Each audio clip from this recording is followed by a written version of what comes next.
for you on September 15th, Thursday, 2022. Let's talk about this averted railway strike. Wow, what a close one. 30 to 40% of our goods are transported on the national rails.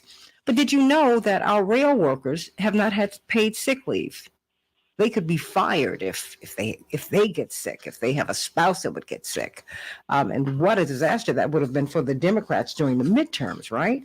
Well, apparently the crisis has been averted, but we're going to talk with Mel Buer, who is a freelance writer for the Real News Network. And she's going to go into detail with us about this particular issue the crisis that's been averted. At least the White House was able to work out some kind of deal in the middle of the night, but we will see what all of this means. We will see what all of this means. So I want you to call me at 773-763-9278, 773-763-WCPT. How did we get here? I mean, when you hear about this mass resignation, well, this is part of kind of what is driving this, how poorly workers are treated in America and all around the world. Can you imagine not having sick leave? There was the nurses' strike in Minnesota that was ended without any resolution, but they want to get back to work because they want to take care of people. But think about this. Think about how poorly workers are treated in the United States. We're going to be talking about that with Mel Buer at the bottom of the hour. Then we want to talk with, we're going to continue this conversation about British colonialism. It is a conversation that is growing around the world. Many of you have been saying that you did not know all of the information that we've been sharing with you about the profit in British colonialism. I mean, the ongoing profit, how colonialism has been rebranded as the Commonwealth today. And what all of that means. And what does it mean for Americans? I want you to call me. Text me at 773-763-9278, 773-763-WCPT. And I want you to talk to me about this crisis that's been averted. It would have been an absolute disaster. Yes, I was on my way to a store today. I keep supplies in my home. But I have to tell you, we needed to kind of know what was going on. I want you to call me at 773-763-9278. Would you have been ready for this crisis had this come to fruition? I want you to call me at 773-763-9278, 773-763-WCPT. Thursday, September 15th, 2022. I'm Santita Jackson. I want you to call me at 773-763-9278. WCPT, the nation's largest progressive talk radio station, and AM 950 radio, the voice of progressive Minnesota. Let's get to it, everybody. In Chicago, we're going to have a high of 80 degrees, partly cloudy. It's already foggy outside. And in Minneapolis, St. Paul, 86 degrees, mostly cloudy. In Major League Baseball, as the season winds down, the White Sox will be playing the Guardians today. The Cubs were triumphant over the Mets, 6-3. And the Twins shut out the Royals 4-0. Queen Elizabeth is now lying in stay at Westminster Hall in London until the morning of her funeral on Monday. It marks the first of 4 full days that members of the public can view the coffin, and officials have warned of unprecedented numbers of people wishing to pay their respects. When the doors of Westminster Hall opened at 5 p.m. on Wednesday, the queue of visitors stretched for almost 3 miles along the River Thames, according to an official tracker. Senior royals, including King Charles III, Prince William, and Prince Harry, walked behind the coffin as it made its way along the procession from Buckingham Palace to Westminster. As I shared with you before, apparently a crisis has been averted. Something that would have completely disrupted the United States of America. There's a tentative deal between unions, rail carriers, which reportedly includes sick time for workers,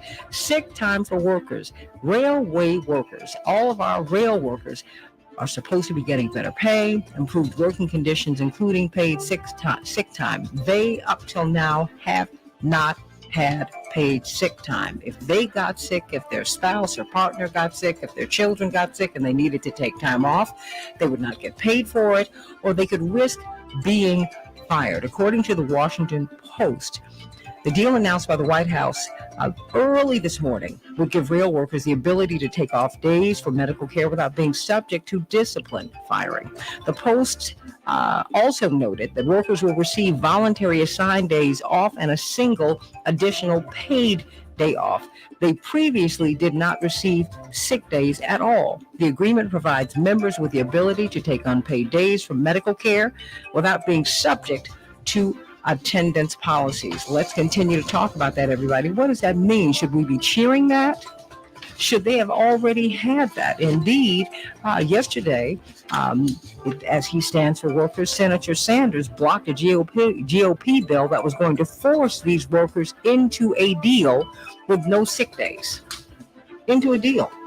Boy, oh boy, the Democrats have a whole lot that they can run on. Let's see if they're going to do it, everybody. Former White House Chief of Staff Mark Meadows has complied with the subpoena from the Justice Department's investigation into events surrounding January 6, 2021. Sources familiar with the matter tell CNN. This makes him the highest-ranking official connected to former President Donald Trump known to have responded to a subpoena in this federal investigation. Meadows turned over the same materials he provided to the House Select Committee investigating the Capitol riot, one source said, meeting the obligations of the Justice Department subpoena. Florida Republican Governor Ron DeSantis is claiming credit for sending 2 planes carrying migrants to Martha's Vineyard, everybody, in Massachusetts on Wednesday, his office told CNN. States like Massachusetts, his office said, New York and California will better facilitate the care of these individuals who they have invited into our country by incentivizing illegal immigration through their designation as sanctuary states and support for the Biden administration's open border policies. Wow, the move follows in the footsteps of Republican governors Greg Abbott of Texas and Doug Ducey of Arizona, who began sending migrants to Washington, D.C.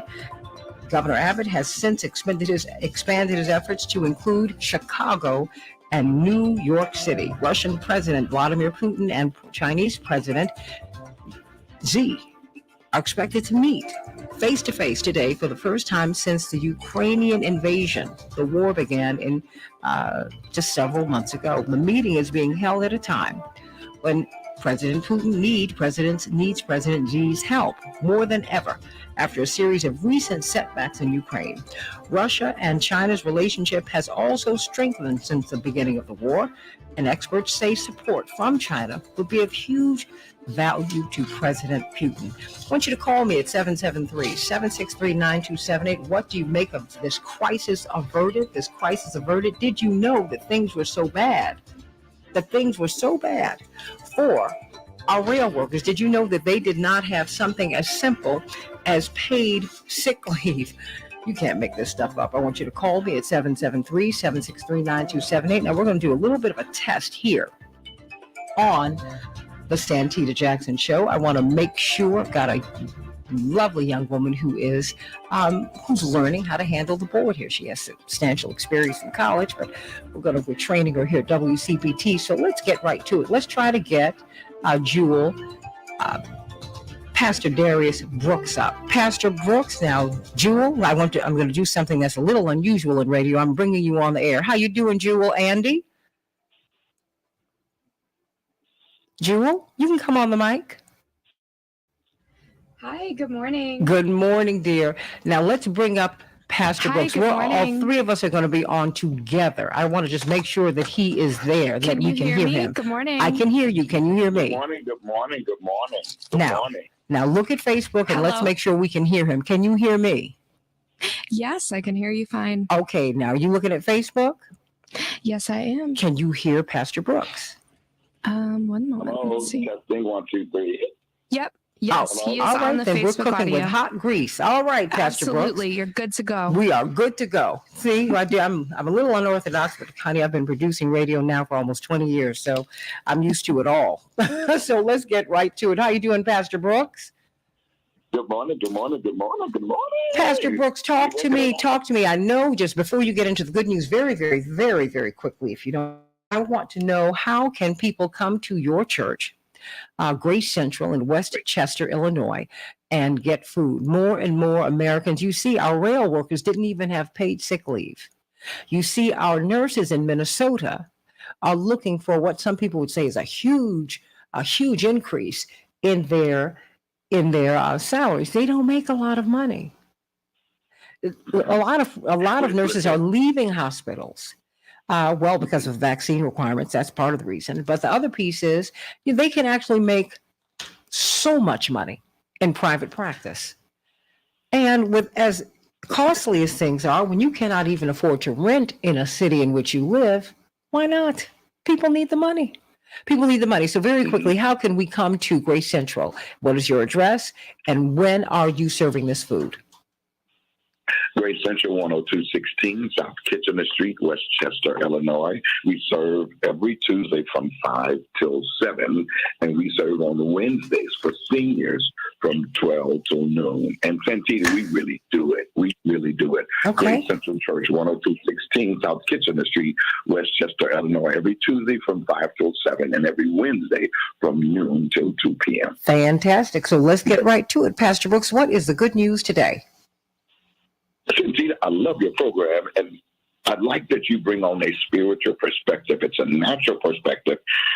And when it comes to God or believers or whoever you are that you believe in, it's a spiritual understanding when we're dealing in the natural. Proverbs, Santita 10 and 17 says, check this out, whoever he needs discipline shows the way of life, but whoever ignores correction leads others astray. And so, so he's dealing with two situations here. One, who really need discipline, and the position of not having it, how it affects not only you, but others and people around you. So, Santita, I love the Word of God for incredible direction and guidance in a crazy world. Check this out. Understanding pain when you feel it. Understanding pain when you feel it. Proverbs 10:17. Whoever he needs discipline, that just shows the way of life. But whoever ignores correction not only feel pain, but they lead others astray. So I wanted to use thought today, understanding pain when I feel it, or understanding pain when you feel it. Contrary to popular belief, the world teaches us that God only does good things. God is good. God is good. God is so good. When things are happening good, we are all okay. I heard you say today just a second ago, how did we get here? I always use your words to make sure that when I'm saying something, it's a confirmation of God speaking so we can all be on the same page. I heard you say just a second ago, how did we get here? How did we get in places of pain? How do we get in places where life sometimes throw us curveballs? When God is really speaking to us, Santita, these are some kind of patterns and messages where to be looking for when discerning God's voice. Wherever any doubt remains about whether or not you're hearing him clearly, as you listen, as you wait, as you watch for his confirmation, the bottom line is he is speaking, and he's speaking clearly in principles through his word. Every word that proceeded out of the mouth of God is true and directional. Understanding when I'm feeling pain. Saying how you feel will never ruin a relationship. Saying how you feel will never ruin a relationship. You'd be surprised at people who don't express themselves when something wrong. I ain't gonna say nothing. I ain't gonna forget it, let it go. No. Whenever you're dealing with something in life, you gotta communicate. When you're sharing how you feel, that helps the relationship. You just can't walk away like, I don't want to ruffle no feathers. An argument, watch this, saying how you feel puts concern on the table to fix something. I got to get up out of here. As pain and hurt and disappointment, as they are already here, God's plan and his pain is to spiritually direct us. We need an avenue out, and it works, and it's true. Because all of what's here, watch this, is here for a reason. Santita, whenever you get a headache, it's telling you something wrong. Whenever your fingers are twitching, that's something wrong. So there is a why to what you're dealing with and an answer to it. God gives pain of discipline so it can secure us. He gives pain of fall so we can look for clarity. He gives pain of hurt so we may grow. He gives pain of losing something or someone so we can understand how to keep what we have or appreciate what we got. I want the pain of rejection because it redirects me. When you want God's pain, here's what it sounds like. When he speaks, he is persistent. He speaks principles. He brings a sense of peace, and he often delivers through any challenge we go through, understanding the pain when we feel it. Amen to that. Amen to that. And, that's why my mother would never let us take aspirin. She said, you do not feel well for a reason. You don't have this head. You have a headache for a reason. So what you're going to do is go rest. And I appreciate that. Yep. There's a reason for everything. Just very, very quickly, how can we get to your church? I've got to get on to Dr. Shanina Knighton. How can we get to your church? What is the address? And, because people are hungry out here. You're seeing this every day. Every day, Great Central Church, 10216 South Kitchener Street, Westchester, Illinois. It's right off of 290 in Manheim. Wednesdays from 12 to noon for seniors as well. And Santita, 3 or 4 people that you and I know. I know that what you're telling us is true about this food because it's 2 people that you and I know personally that called me this week. Darius, you got a minute? Yes. Can you it's a private, you don't have me on speakerphone, do you? I said, no. They said, Darius, I know I'm doing what I'm doing, but man, I'm struggling. I'm living for paycheck. Is there any way you can bring a gift packet to me? But and the thing is, it's sad that we feel that we have to hide and say that. But you know what? The fact is, this is life. This is life. But let me bring on Doctor. This is life. And look, if we all need somebody to lean on. That is what Bill Withers told us. You know what? Let me bring up Dr. Shanina Knight and I have a quick question for her this morning because we're seeing Pastor Brooks, a surge in respiratory illnesses, and which is leading to hospitalizations with our children. She and her family have been dealing with we're praying for the restoration of the health of her great nephew. But that having been said, you have mentioned RSV. RSV. What is RSV? And what is going on with our children? I've got about 3 minutes for you.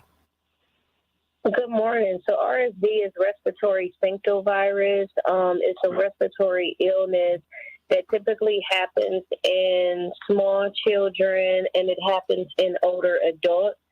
And I was going to say, sometimes it can be deadly. A lot of times it does require hospitalization because of what it does do to the body. Symptoms, I was going to say, it actually looks like, a regular cold or the flu because it can be a runny and deep appetite, wheezing. And so even too, a lot of times babies may need to go and actually be treated. It's an illness that, long story short, it can live on hard surfaces for many hours. So just as I always express to people about keeping their and keeping their environment clean is very important because it is contagious. You see this in the uptick amongst children because it's very easy that children share toys. They share different things that they may put in their mouths. They touch different surfaces, and that every time when a kid is being a kid, their hands are not necessarily being clean. So you do see some of these upticks in daycare settings. Similar to Santita, how we see an uptick of monkeypox on college campuses. And it is because of how people dwell together and the things that they may do together. And sometimes we have to realize when we are in congregate settings like that, we have to make sure that we are practicing infection prevention and control. I tell individuals all the time, do not grab the hands of a baby, do not grab the hands of a small child as a way to be able to interact with them, because essentially that is what they're going to put in their mouth. And so we have to be very just about that. When people want to grab the little baby's finger and say, oh, you so cute, it's not the time to be doing that because there's way too much stuff that's going on. And I don't think it's wise. Same thing with talking down on a child. People should not be talking down over a baby because droplets can spill on a child. Same thing with being able to spill on an older adult. So those are just, I would say, some preventative practice. But yes, respiratory syncytial virus is alive and well. Children are going back to school. Children are in daycare. So you'll see it amongst those populations just like you will amongst older adults. So just very quickly, I've got 1 minute here. You would say don't over children, droplets. Don't touch their hands. Don't even touch their hands. And, maybe blow them a kiss, but don't blow them a kiss like, is that about it? Dr. Knighton? Well, I think those are two of the most important things in regards to not touching their hands and not talking over them. But more so also making sure that you are consciously cleaning their hands and cleaning the toys for which multiple children will play with. And when I say clean it, it's important that you disinfect them. And then after you disinfect them, which means you put the chemical on them, let them sit for the proper contact time, it's then appropriate that you go back and you clean them by wiping them down with water. So with warm water and no solution. So that way you're removing the disinfectants if that kid is going to put that toy in their mouth. Because the last thing you want them to do is to be ingesting something that is harmful because you're trying to keep the toy clean. Dr. Shanina Knighton making us think. She's not making us paranoid. She's making us hyper aware. Hey, Dr. Nina, HEYDRNINA. That's her handle on social media. Connect with her. You're not going to be sorry. And in fact, tell everybody about her. And in fact, hey, tell everybody about the show. Like and share the show. Joyce and Robert and Mark from there in DC, and Eric Penn and Dave Dowling. Everybody share the show with at least one person, Share the show, like and share. Let's talk about this crisis that's been averted. With our railway workers. 30 to 40% of our goods are moved on America's rails. We almost had a complete shutdown of that system. But do you know the horrifying working conditions under which they have been forced to survive? No paid sick leave? None? Back with more of the Santita Jackson Show in just a few minutes.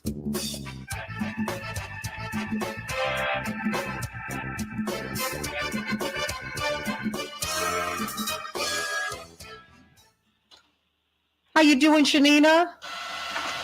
I'm doing pretty good. How are you? Oh, I am doing fine. I'm doing fine. Just, you know how it is. Just a little bit under the gun. But I'm not complaining. God is good. I'm here, darling. I'm here. But thank you so much. Okay, let me pull that up. All right. Just, me, I'm moving from one segment to the next. So that is how this is. But how's your family? How's your nephew? He's doing better. He is. They're managing all of his meds just fine because he's on the slew of meds. Okay. Well, we are praying for him. Know that. This is. Thank you so much. I appreciate it. Just know that you are in our prayers. I'm telling you, every time I hear about a sick child, it just takes me back to my brother, Jonathan. Oh, that's just like, every family has family stories. And I guess I just remembered, even I was only about 3. Children, you have to be very, very careful, everybody, because children really. Miss Jackson, I Yes. have Chaparral on. Okay, thank you. And let's get Ms. Buer. What'd you say? How do you pronounce his name? When you have these odd spellings or names that you don't see often, Dr. Knighton, it's like, wait, I don't know. Hold on. But, Chaparral, how you doing? I'm doing good, Santita. Well, I've got Dr. Knighton on with me for just a couple more minutes.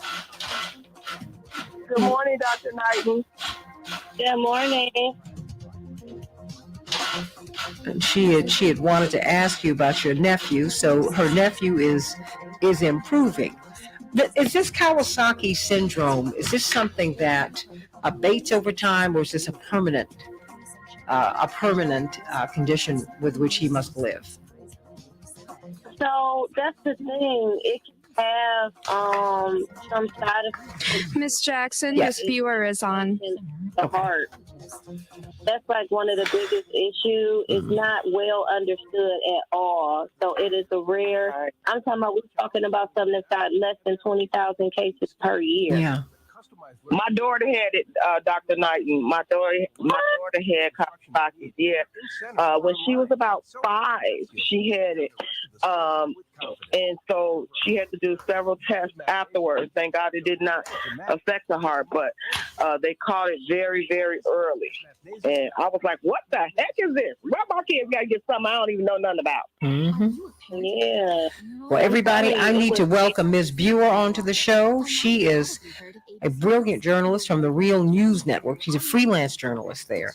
And I've been following You this have one. about 1 minute. Thank you so much, Miss Andy. We got all the women running everything today. Love it. Not that we don't love you, Postmate, Absolutely. but it's a great Always. thing. That's right. But we need our men. We just need to open up the gates of opportunity so that everybody can come through. How about that? No one should be thwarted or stopped from developing their gifts as fully as they can. So, girls run the world. 25 seconds. Thank you so much. But stand by. Ms. Buer, how are you? I'm doing well. How are you this morning? I am well. Crisis averted, but we still have a lot to talk about. I don't know. I mean, when you hear about the horrific conditions which you will go into, goodness gracious. Right. Never should have been here in the first Well, place. But stand by. We're 5 about to come up. seconds. Okay? Chappelle, I'm coming Okay. right to you. Can change the world, change the world, change the world. We can change the world, we can change the world, change the world. This is the Santita Jackson Show. War and hate to a place of love, it's not too late. Gotta save the children, we can't wait. Let's change the world. Hey, everybody. Welcome back to the Santita Jackson Show. WCPT 820, the nation's largest progressive talk radio station at AM 950 Radio, the voice of progressive Minnesota. Want to hear your voices today. What about this railway strike that has been avoided? What would it have meant? Look, I was on my way to Costco today. Yes, Chaparral, I was on my way to Costco today. I said, I don't think I have enough rice. My mother always tells me to keep sardines, which I'm not really into, but like canned vegetables and canned salmon and things like that. Keep those things, she said, because you never know when my mother is always prepared for the worst scenario. She always does that. Just has always done that. And because I said, well, maybe I need a little bit more water. Maybe I need a little bit more of this, a little bit more of that, which, it's important for you to have those things, everybody, and particularly if you can. And, be willing to share with neighbors, really. Because we're all pilgrims on this journey down here.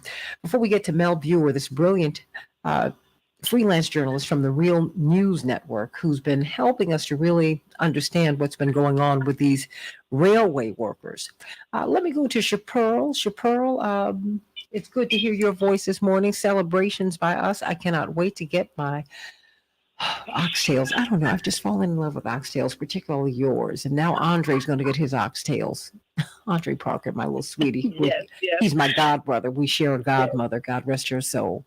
And when he called me last week, he said, my sister, do you think, I'm giving my Andre impression, my sister, do you think I get some oxtails? I know it's Thursday, but I really want those oxtails. You make them sound so good. So thank you for getting them to him.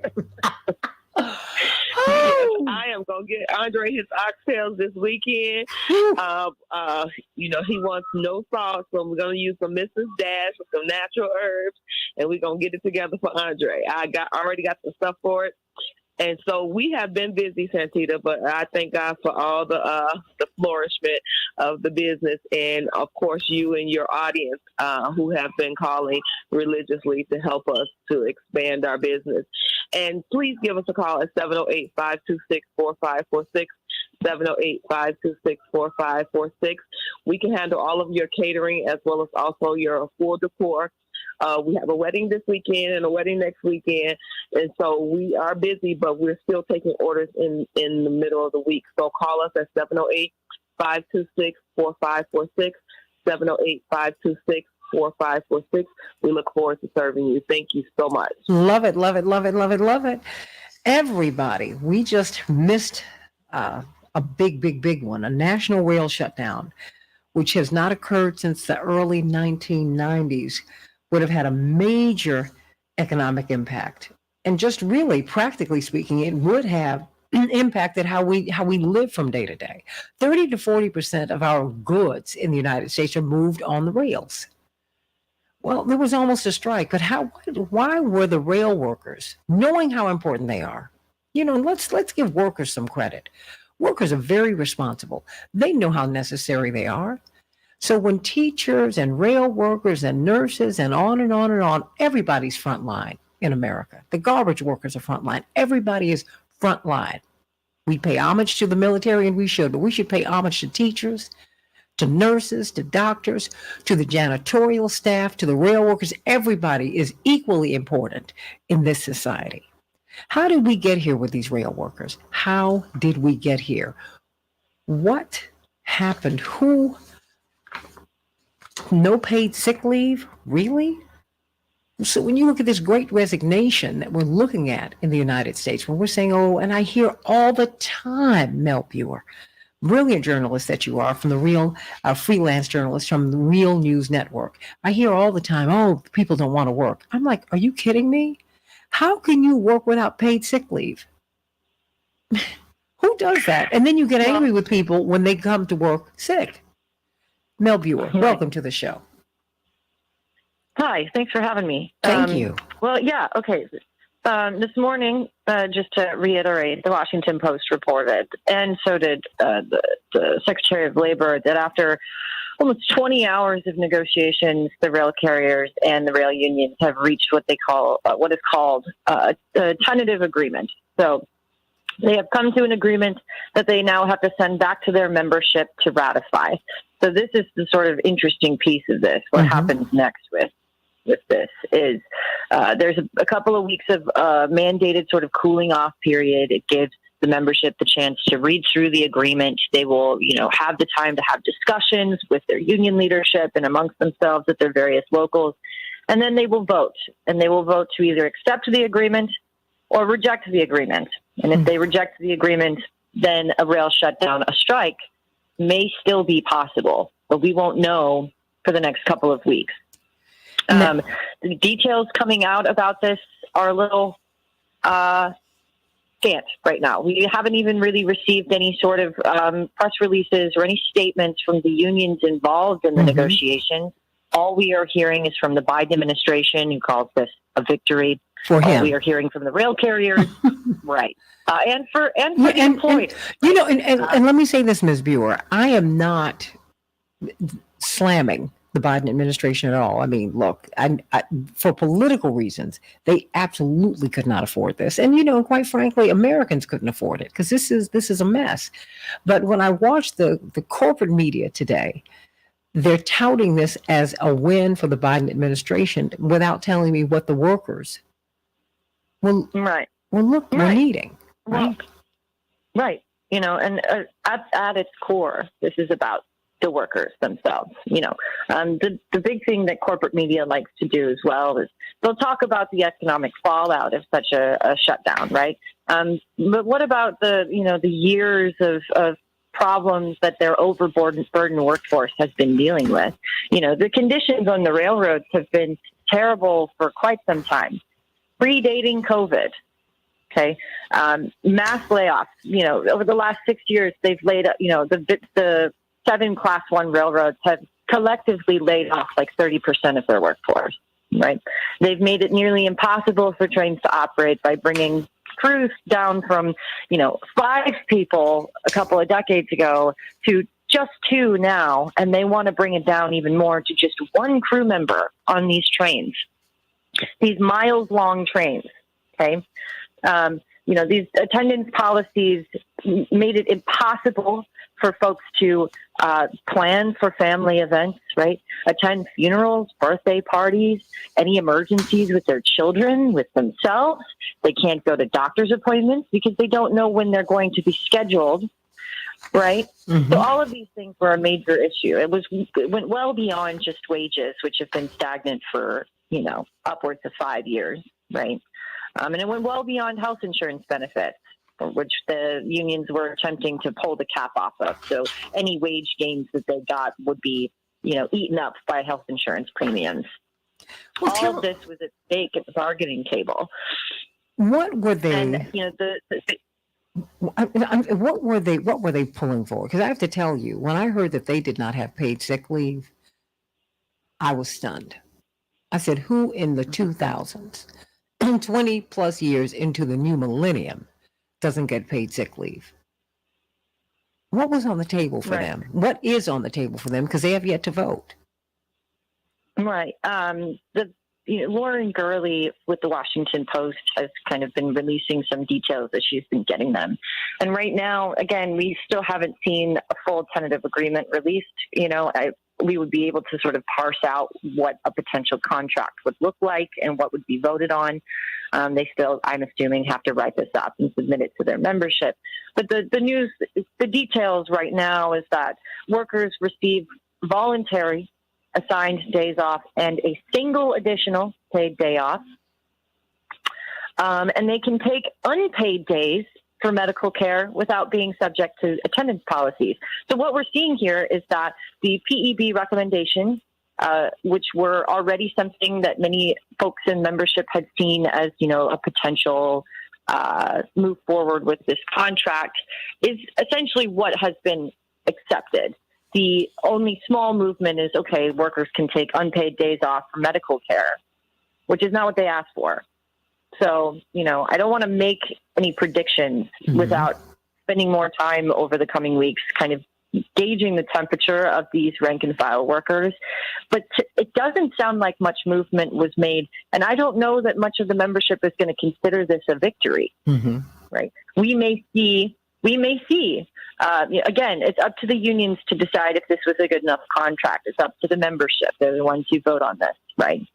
But just from the scant details that we have this morning, I don't know. I don't know that this is what they asked for, and I'm that this is going to be met with, positive Universal acclaim from the membership. Right. Because I'm wondering, because I was reading another article in which I found out, in which it was reported that unions are under pressure from above because the owners, like Warren Buffett, say that the rail strike could cost them $2 billion a day.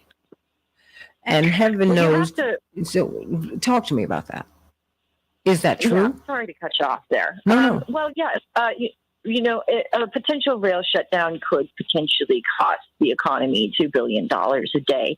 Here's the thing, though. Over the last couple of days, prior to this agreement being reached, the rail carriers, the employers, were already initiating sort of soft slowdowns. They were stopping intermodal traffic, temperature-controlled intermodal traffic on half of their rail lines, saying that they were preparing for shutdowns. But what they were doing was they were already causing problems, slowing down the infrastructure, squeezing the supply chain by doing these types of things.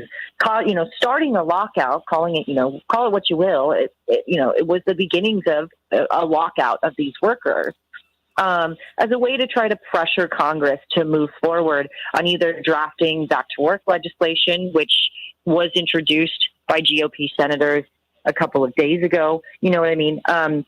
Or to pressure the unions to sit down and accept potential concessions at the bargaining table. So they were already doing this, right? And they were causing problems to the supply chain and, causing the economy to sort of contract already before it even started, before this deadline was supposed to hit, right? So, and this is part and parcel of the sort of rail carrier billionaire playbook, right? Cause these issues and blame it on the workforce. Say it's because the unions aren't budging. It's because the workers want to walk off the job, that you are hurting, that the economy is hurting, or you can, as McConnell did in the Senate, you can blame the Democrats for stopping back to work legislation from moving forward, which ultimately is a win for negotiations, right? These types of things are all about messaging. The reality is that over the last many years, pre-COVID, 5-6 years, the rail carriers have gutted their workforce and made the working conditions for the remaining workforce so untenable that even basic things like being able to check if you have a heart condition at the doctor, impossible for workers to try and do. How is that fair, right? And what they're doing, and the effects of it, the ripple effects of these rail carriers, instituting essentially just mismanagement of the railroads, of the workforce, making it impossible for current rail employees to even recommend their jobs to folks who might want to sign up with the railroad. All of these things, right? The effects are being felt across the supply chain. They're being felt in every community, and they are most certainly being felt among these workers who have dedicated their lives to this job to great detriment, right? And so what they were asking for was truly the bare minimum of what they should have been able to receive from these railroads, particularly as these rail carriers, BNSF owned by Warren Buffett, posts billions of dollars in profits every quarter. They have the money. They just don't want to pass it along to their workforce. Call me at 773-763-9278. Tell me what you think about this. Did you know that rail workers didn't have paid sick leave, for example? Did you know that? Because we're hearing over and over and over again. We hear it with the Amazon workers. We hear it everywhere. And I hear it. I was leaving a big box store, and one of the gentlemen who worked there was lamenting the fact that people didn't want to work. And I didn't feel like getting into it with him today. But I said, sir, people want to work. I said, people just, well, okay, I couldn't help it. People are just not willing to work under these inhumane conditions. This is, it is, you don't get, and what concerns me, Ms. Buer, we're talking with Mel Buer, freelance journalist with the Real News Network. What concerns me is the intimidation that the rank and file might be getting from within to accept this deal, because there's a lot riding on this for President Biden, politically the Democratic Party, and there's a lot riding on it with the oligarchs. We keep calling them big businessmen. No, they're oligarchs. We call them oligarchs in Russia and in other countries, but they're oligarchs here too. That's what oligarchs, monarch, they kind of rhyme. What concerns me is just how vulnerable workers can be. But if they come together, they're stronger than everybody else. If they come together, and don't think that they cannot all be fired. Remember what President Reagan did in 1981? He fired a whole class of workers, the air traffic controllers. It has happened before. Let me go to Antoine from the South Side. Antoine, what's on your mind, hon? He just dropped. Oh, he just dropped. I'm so sorry about that. I mean, where do you think this is going to go? I mean, because I was watching the news or listening to the news at around 4 when it was breaking news that this, well, actually just before then, breaking news that this crisis had been averted. And it's interesting that corporate media they're not framing this as a win for workers as much as it is a political win for President Biden. They shift things to consumers like you and me. And they say, well, now you won't have to worry about this. They're, in a not too subtle way, blaming workers for wanting sane working conditions, but they're not explaining what pushed these workers up against the wall. Just if you can, so that our listeners can go away today knowing what they were fighting for. What are these workers fighting for? What are they going to be voting on in the next few days or a couple of weeks? Yeah. Well, as has been reported through the Real News, we've been following this story for a couple of months at this point. In addition to these truly inhumane attendance policies that some of the rail carriers have instituted at their employment, right? The other things that they're looking for were wage increases. They were looking, I think the PEB recommendations was a 24% wage increase over 5 years. 14% immediately, and then the rest was retroactive over the course of the years of the contract, which would have been 2020 to 2024. So they're kind of catching up. There's also, they were also looking for a cap on the health insurance premiums so that the rail carriers couldn't just arbitrarily increase the health insurance premiums and cut into these wage gains. Remains to be seen if that has been capped.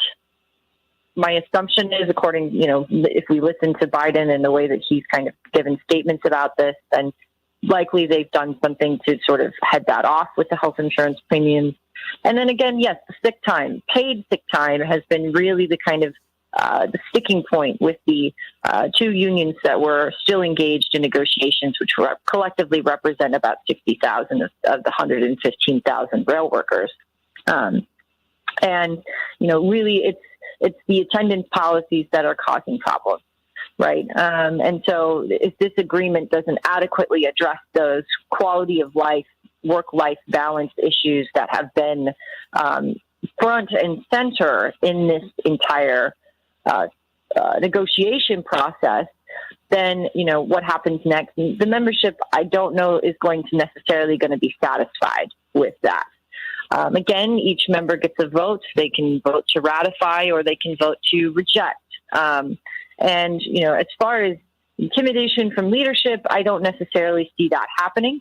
Oftentimes, you will see sort of groups of individuals who will be talking to their fellow members, amongst the rank and file, if you will, encouraging them to vote in one direction or another. And so, what we're going to see with the unions is a lot of conversation amongst their membership to determine what the next steps will be. And if they vote to ratify, then that's the case settled, right? The contract goes into effect and they move on to the next period. Their next contract is up for negotiation in 2024. So, that's kind of what we can see in that direction. If they decide that they... Mm-hmm. Oh, no, please go. If they decide... Oh, sorry. No, please continue. No. Please continue. Oh. Well, if they decide that they want to reject this tentative agreement, then it's back to the drawing board, right?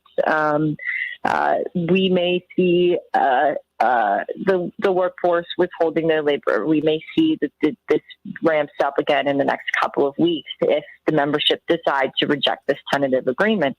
That means that both parties go back to the negotiating table and we try and see if they can budge in one direction or another. Ultimately, the power here lies with the membership. They are the ones who are going to say, yes, we want this contract in place, or no, let's try again because this is not good enough, right? And so that is going to be the kind of thing to watch over the next couple of weeks. We may have averted a rail shutdown for tomorrow, but that, the potential is still there if the membership decides that this contract is not worth the salt that they're standing on, right? So we will really kind of see how this shakes out, and again, the Biden administration loves this for them politically. This is sort of a political win for them. What remains to be seen, and we still haven't heard from the unions, is how the unions feel about this, because ultimately that is what is important here. How are the workers feeling about this? Do they feel like they have been, adequately listened to and, been able to negotiate with the employers something that is going to fundamentally improve their working conditions? Administrations come and go, right? But the workers are the ones who are going to have to live with the consequences of this. So, hopefully what we see is an improvement, Well, justice. Because in fact, I loved your article. The corporate billionaires are wrecking the supply chain. Just look at the railroads. They have been doing this, but they're never called out, Mel Buer. The corporate media don't call them out. They call out the workers, but they never call out the oligarchs. They never, ever, ever do this. And this is being touted as a political win. But they need to go into the homes of the workers, Mel Buer, and talk to them. Talk to their families. No paid sick leave? I've got 1 minute. It belongs to you, Mel Buer. Well, I've spent my summer talking to these workers, and I've met them, shook their hands, seen their family.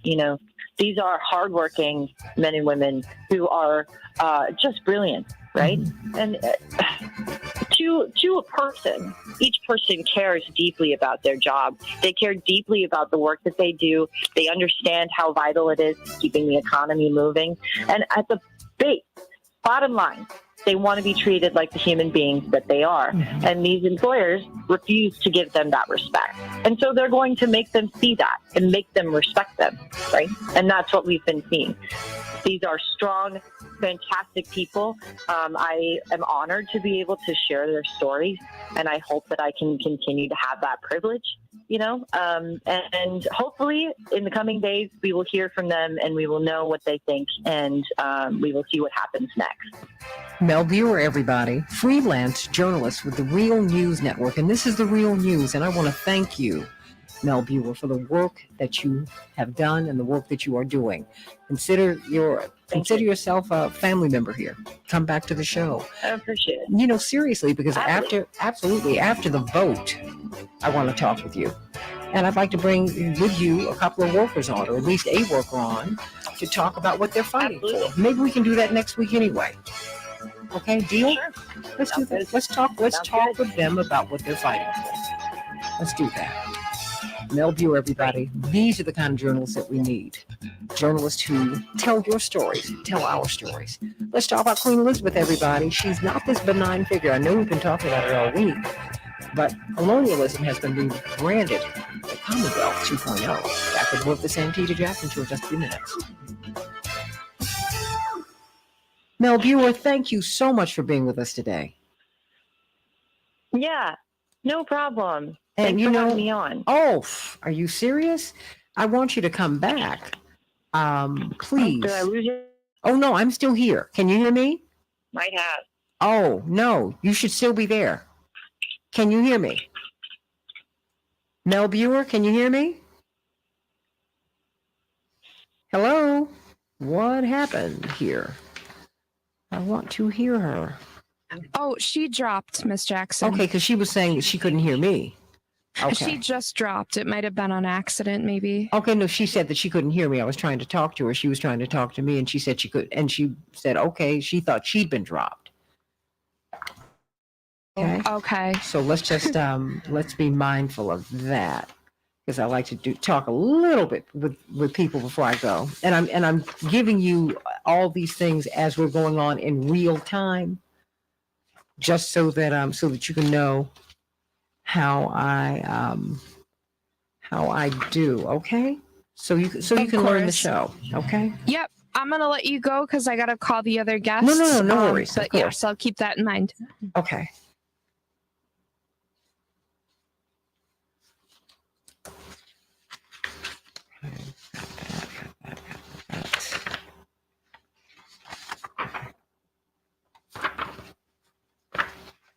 The railway workers of the shipping network that keeps factories rolling, stock hotels, and stores.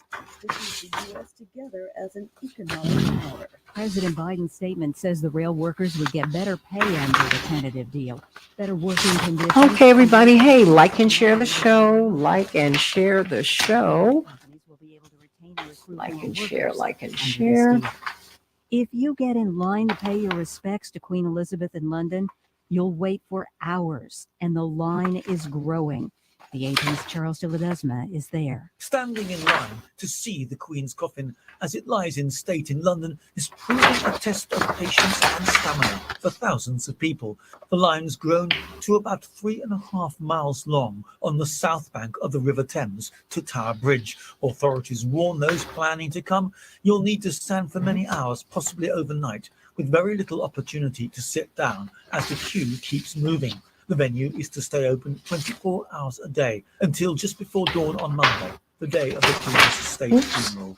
Charles to the Florida Governor Ron DeSantis flew 2 trains of immigrants to Martha's Vineyard in Massachusetts yesterday. Governor DeSantis' spokesperson calls them illegal immigrants going to sanctuary destinations. Republican governors are trying to draw attention to Biden administration border policies. Police in Italy and Belgium have arrested 5 people accused of smuggling migrants into Europe aboard luxury jets. This is AP News. Brett Favre is in the news, and it's not about football. Newly revealed text messages show how deeply involved a Mississippi governor was in directing more than $1 million in welfare money to Brett Favre to help pay for one of the retired NFL quarterback's pet projects. Mississippi is one of the nation's poorest states. Instead of helping low-income families, the money was funneled through a nonprofit group and was spent on a new $5 million volleyball facility at the university that Brett Favre and then Governor Phil Bryant both attended. Favre's daughter was on the volleyball team at the time. One of the texts from 2017 showed Bryant was on board with the arrangement. The state is suing Favre and others, alleging they misspent millions of dollars in welfare money. The director of the nonprofit, Mr. Hey, Miss Jackson, Yes. just want to let you know I've called Attorney Sanat and Mr. Aquete, and neither of them have answered. But just so keep I'm going to trying. move through the list Okay. just to let you know. Okay, do we have Attorney Fancher? Springs and streaming worldwide. I'm calling him right now. Okay, fantastic. Money.com. We are Chicago's we'll be progressive ready. talk, where facts matter. Now, your WCPT 820 Chicago traffic update. Hour traffic time is now 4:04 from 390 to downtown Chicago. It's 45 minutes from Wolf to the old post office. Heavy delays kicking around Mill Road. On 8, it's construction. Congestion kicks in around Dexter. It's 45 minutes from Lakefront to Montrose. Inbound Kennedy coming all the way in, plus eastbound Adams. Full-way is jammed. Make it on to Kennedy. Miss Jackson, Attorney Fancher's number is going straight to voicemail, so I'm not sure if he has his phone on. Okay, let me make sure that you have this number.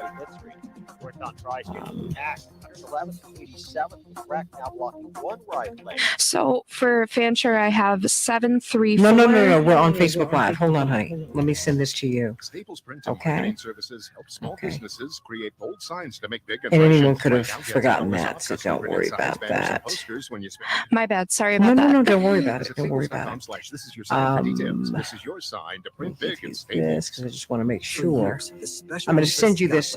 Call his home number. And Americans pay Okay, I just sent you a text. Make sure I've given you the right number, the home number. And President Biden signed it into law. Here's what that means. Hey, Miss Jackson, you have about a minute. Mhm.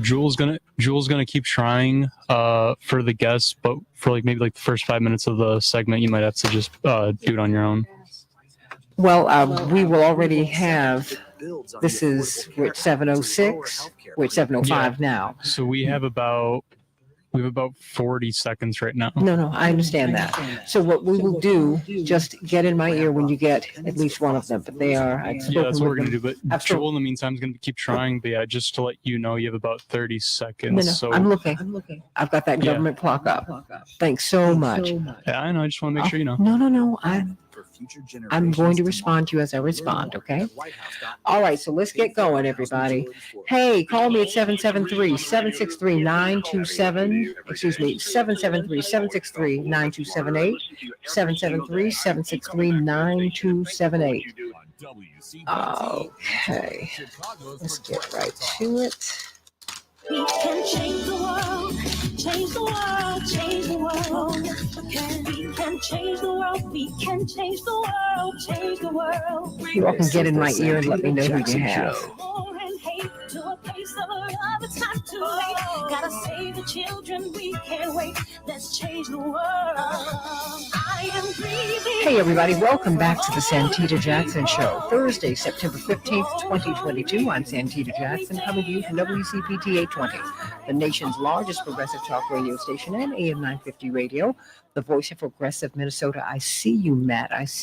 And Andre, I see you. You're saying that you don't have paid sick leave on your job. I want you to call me and tell me about that a little bit later because we need to talk about that. You know, this is what's happening with workers is just awful. Everywhere we go. So Everyone, I want you to call me at 773-763-9278. React to the story that we just heard. We're going to bring Mel Buer from the Real News Network back on with one of the rail workers and some other workers. You all should call in and talk about what you're fighting for, what you're not receiving. We're going to be talking about Queen Elizabeth. Here's another headline from NBC News. The Queen was not a gentle figurehead for many in Britain's former colonies.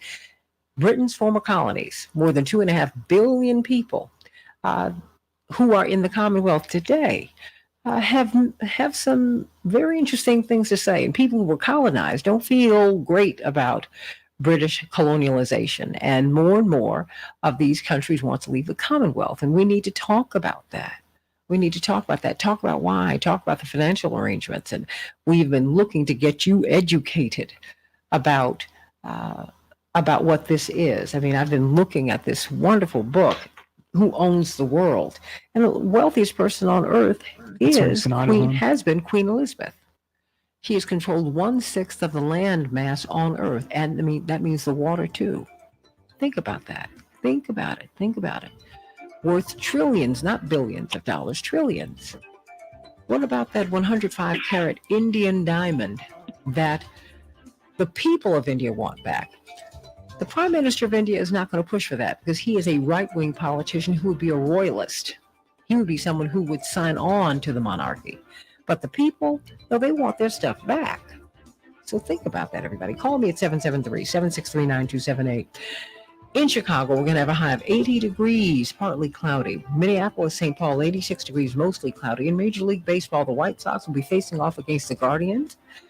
The Cubs were triumphant over the Mets 6-2, and the Twins shut out the Royals 4-0, everybody. Crisis averted. At least that is the report today. But the rank and file union members of the railway workers have not voted yet. There's a tentative deal between unions and rail workers. Now, mind you, the owners of these companies have said that, look, this is a problem. They've been pressing the union leaders because they said this is going to cost us $2 billion a day. In the meantime, the workers don't have paid sick leave yet. They have been fined.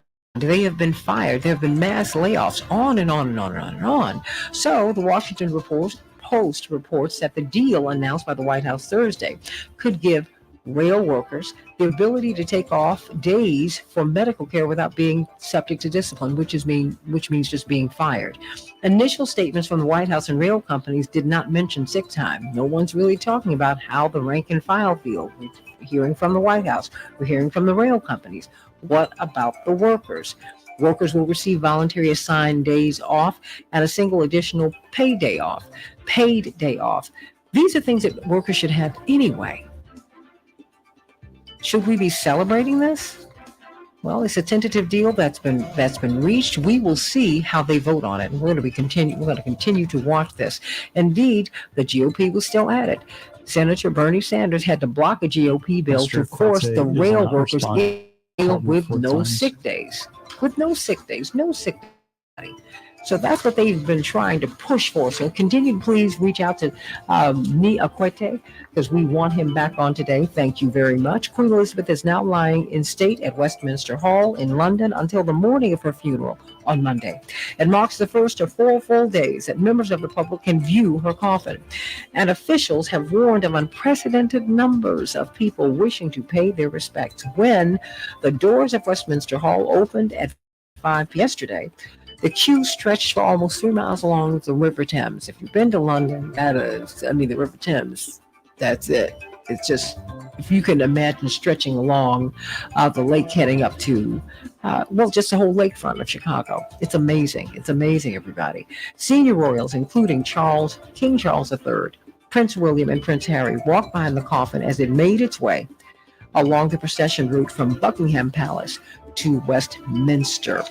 Former White House Chief of Staff Mark Meadows has complied with a subpoena from the Justice Department's investigation into events surrounding January 6th. Sources familiar have reported to CNN. This makes him the highest ranking official connected to former President Donald Trump known to have responded to a subpoena. in the federal investigation. Meadows turned over the same materials he provided to the House Select Committee investigating the Capitol riot, according to sources. We have Mr. So Aquete on now. everybody, let us talk about this massive strike. Everybody, I want you to continue to call me about it. We're going to be talking about Queen Elizabeth. Yes, we've been talking about it. So many of you were so enthusiastic about the show yesterday and the shows that we've been doing, just trying to give you information about colonialism today, because we think colonialism is a thing of the past. It's not. But before we get there, let's talk about, we've been talking about freedom, because that's really what this is about. Well, you know what? Let's kind of get into it. Let's get into it right here. Financial freedom is what you need. It's what you need. If you are using a debit card, you really shouldn't be. You should be moving toward a credit card. How can you do that? You need a plan. If you have high credit card debt and you need to get that down, how can you do that? You need a plan and you need an advocate to interact with these credit card companies, because they certainly do not listen to consumers very much. If you want to purchase a home, but you say, I don't have any credit. If you want to purchase a home, I don't have enough money. If you purchase a home, you need to have a plan. My father says, if you fail to plan, you plan to fail. If you want to refinance your existing home, if you want to secure a loan, VA, FHA, whatever it is, if you need to find out about reverse mortgages, I want you to call Team Hochberg. Team Hochberg, call them for a free session with them at 855-56-DAVID, 855-56-DAVID, or visit them at 56david.com, 56david.com. Now, when you have this free session with them, tell them everything. They've heard it all.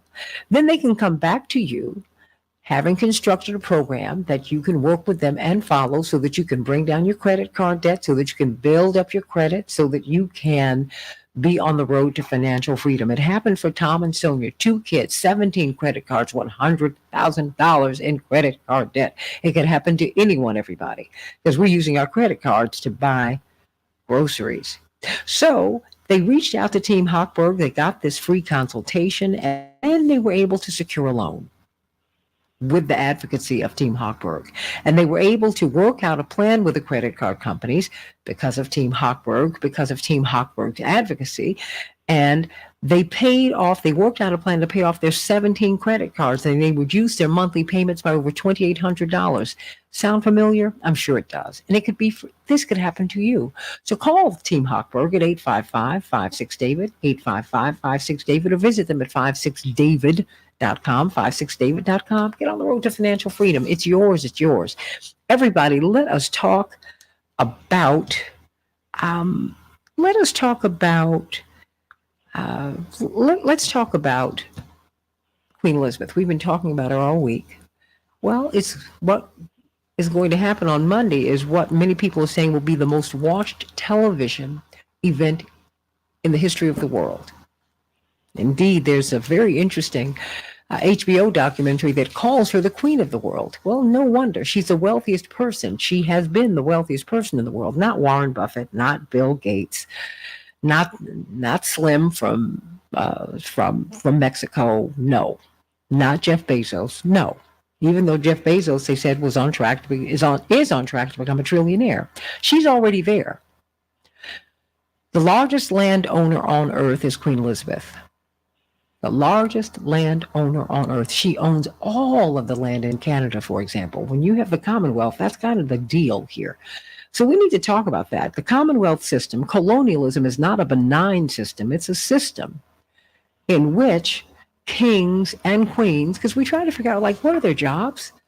You know, why is it that when they come to visit, it's a state visit and they're passed out flowers and we have dinners and lunches and breakfasts for them and we want to see them? Well, it's because they own everything, everybody. And she owns a lot. She has owned a lot, and now her son owns it. He doesn't just get that $1 billion in the Duchy of Cornwall. No. They own a lot of land. They're the largest landowners on Earth. On Earth.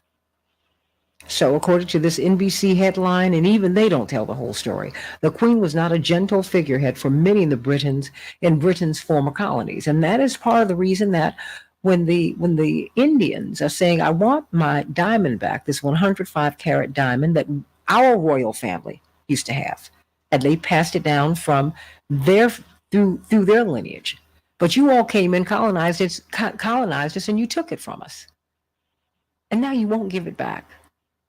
Benin, all of these, all of the global South countries, Africa and India, most of the countries, 94% of the countries in the Commonwealth, in the British Commonwealth, are African, they are Indian, they are from South and Central America, they are from the Caribbean. They make their money off of Black and brown people.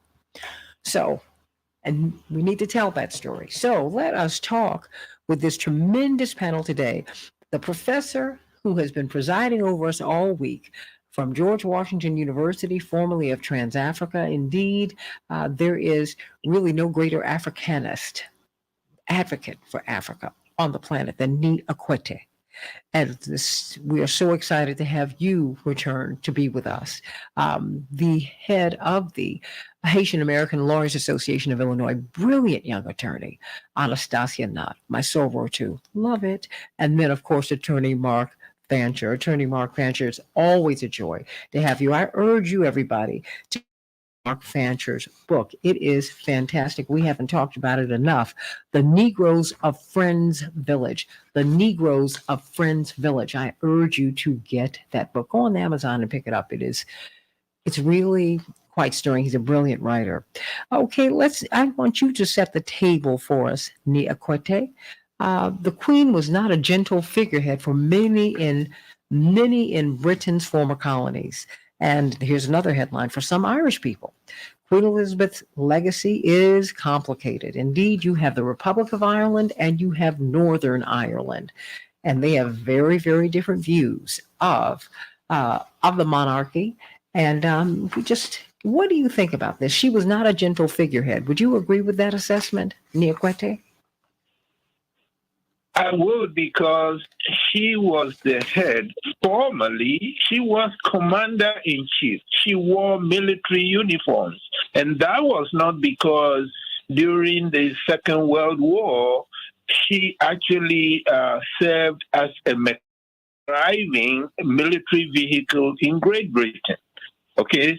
But formerly, when she became the monarch, in 1952, when she was in Kenya, when her father died, she became the monarch. Immediately, they say, when it's from a king to a king, they have the saying, the king is dead, God save the king.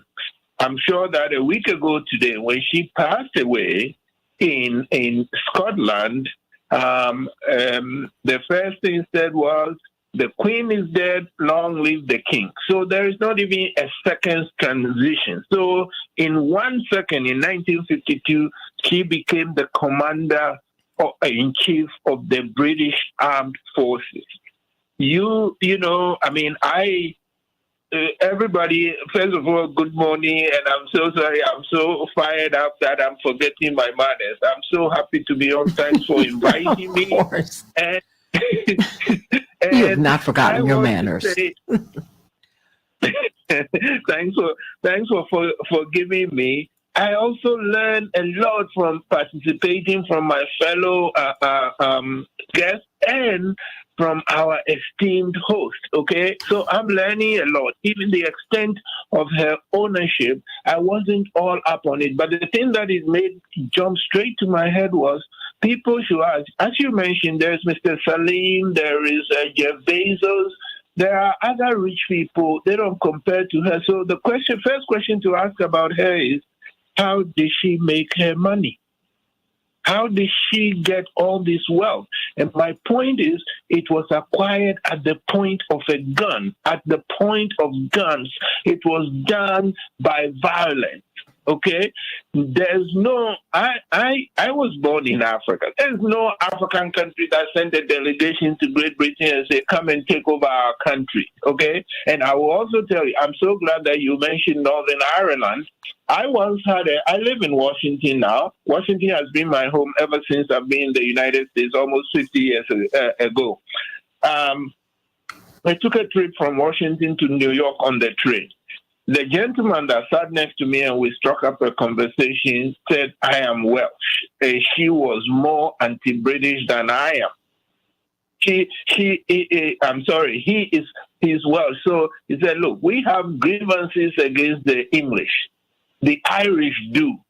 Yesterday, one of the most revered historians that I like. I read him all the time. I just saw his face yesterday on CNN, Timothy Gartinash, and the queen, this queen, had given him an honor.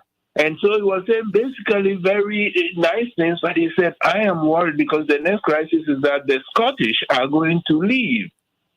Okay, the Irish want to leave, the Scottish want to leave. So even in the British system, the four...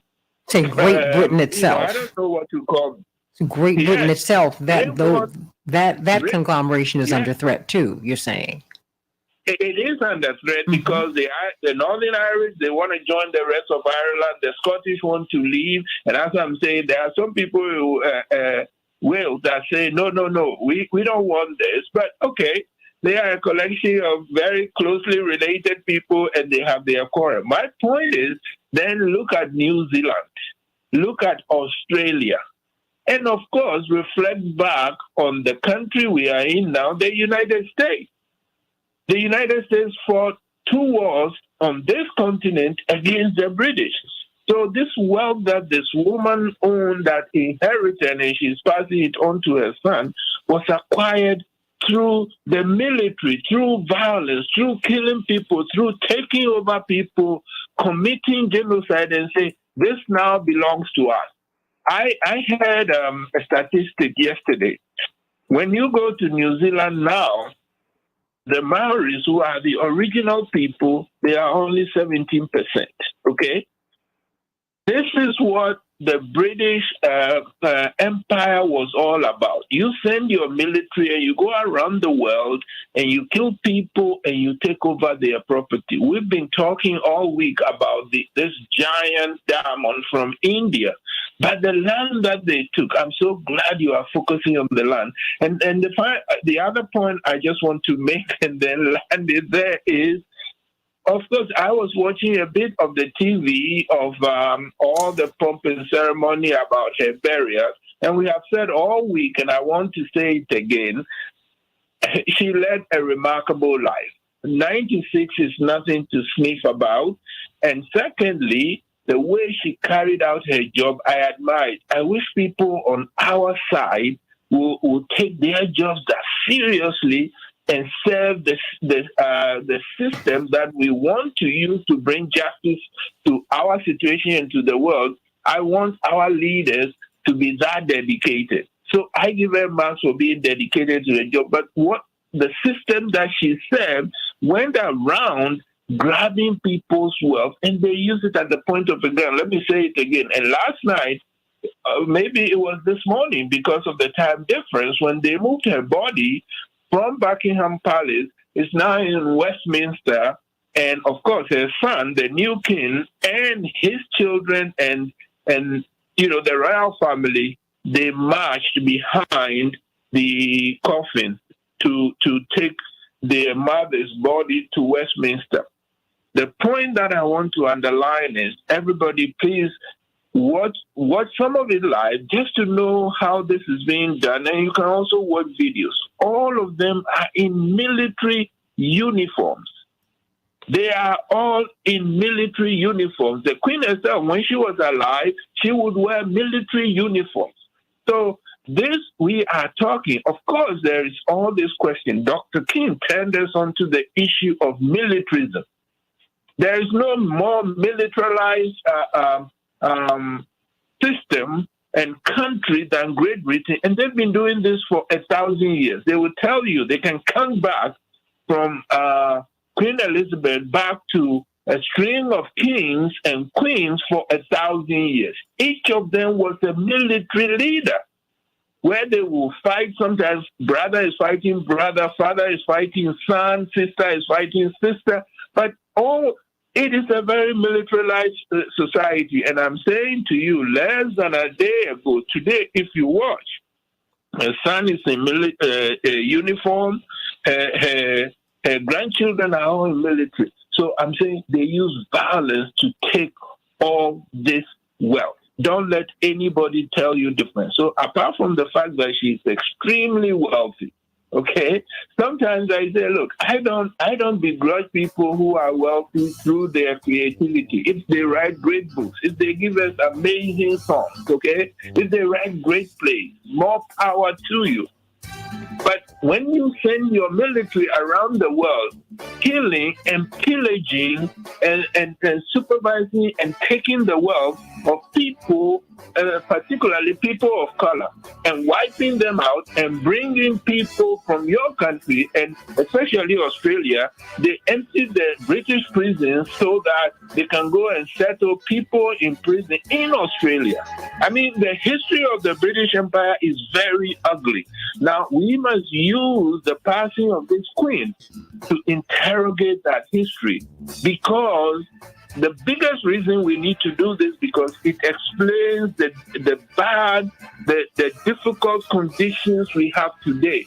We have to solve today's problems, but no good doctor tries to solve an illness without diagnosis. So we must understand the last 500 years and what the British and other Europeans did. This is why we need to understand. So to come back, she's extremely wealthy, but the key question is how did she get it? It was through what you might call armed robbery. If a person did what the British Empire did all over these 5 centuries, we will call them an armed robber. You know what? Let's talk about it, everybody. We need to know this, and we need to know what King Charles III has inherited, what he's inherited. And this is just so that you can be informed. You know, we would have remained a colony. That's how we got here. We were a colony. You know, these European powers sent out their pirates, which is what Columbus was, got lost, called indigenous people Indians. You know, and that's part of the story too. And they didn't come to be a part of the world. They came to take it over, to rape and pillage and take the wealth back to Europe. Yeah, and that's what's been going on for the past few hundred years. Let's talk about it because a lot of people are saying no more. Back with more of the Santita Jackson Show. Call us at 773-763-9278. Let's talk about the British monarchy and Queen Elizabeth. May she rest in peace.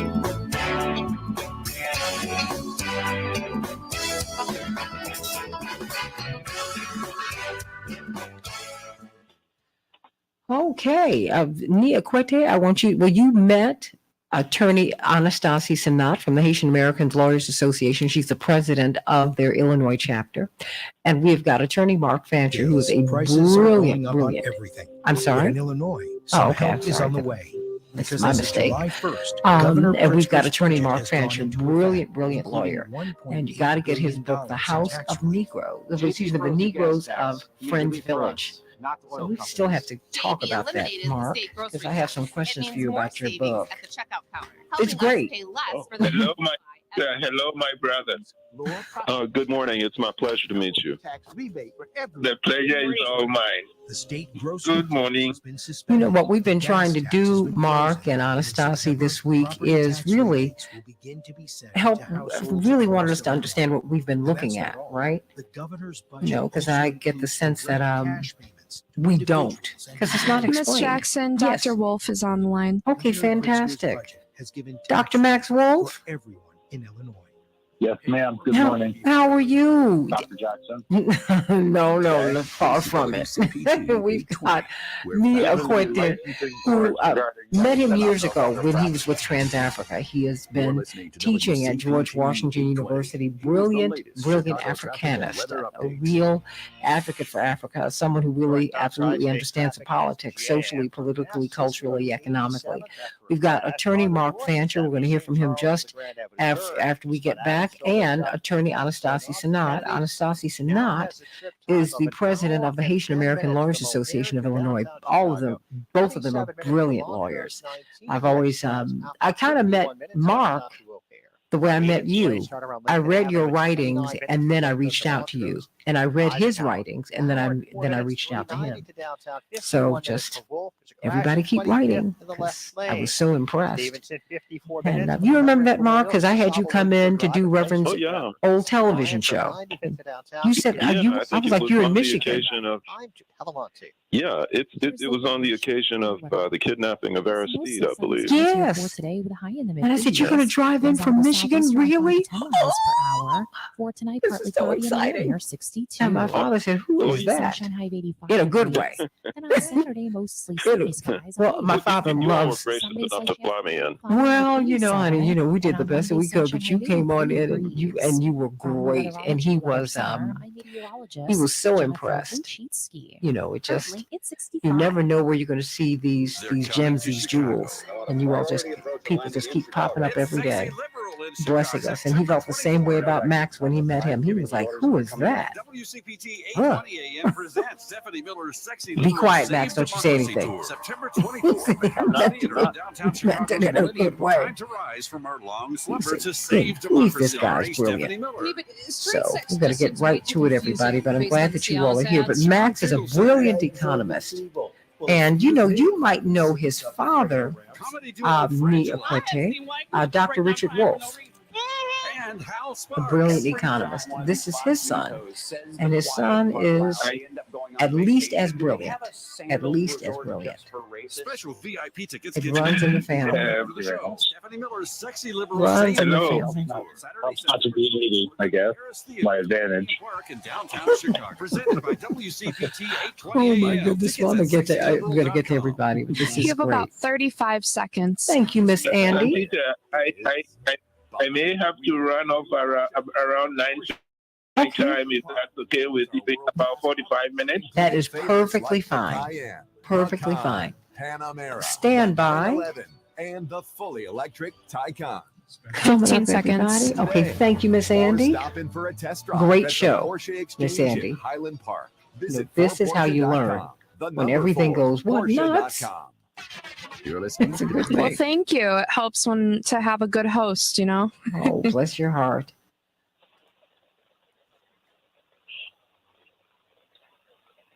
Change the world, change the world. We can change the world, we can change the world, change the world. This is the Santita Jackson Show. War and hate to a place of love, it's not too late. Gotta save the children, we can't wait. Let's change the world. Wow, wow, wow. Welcome back to the Santita Jackson Show, WCPT 820, the nation's largest progressive talk radio station. Matt, I see you up there in Minneapolis, St. Paul. You need to call WAM 950 Radio, the voice of progressive Minnesota. Want to hear your voices, everybody, today as we talk about Queen Elizabeth, who she really was, and who King Charles III is. We're getting an echo, so let's work that out. Who are they? What do they do for a living? They do much more than christen ships and shake hands and collect flowers. No, they're owners. They're the largest land-owning family on earth.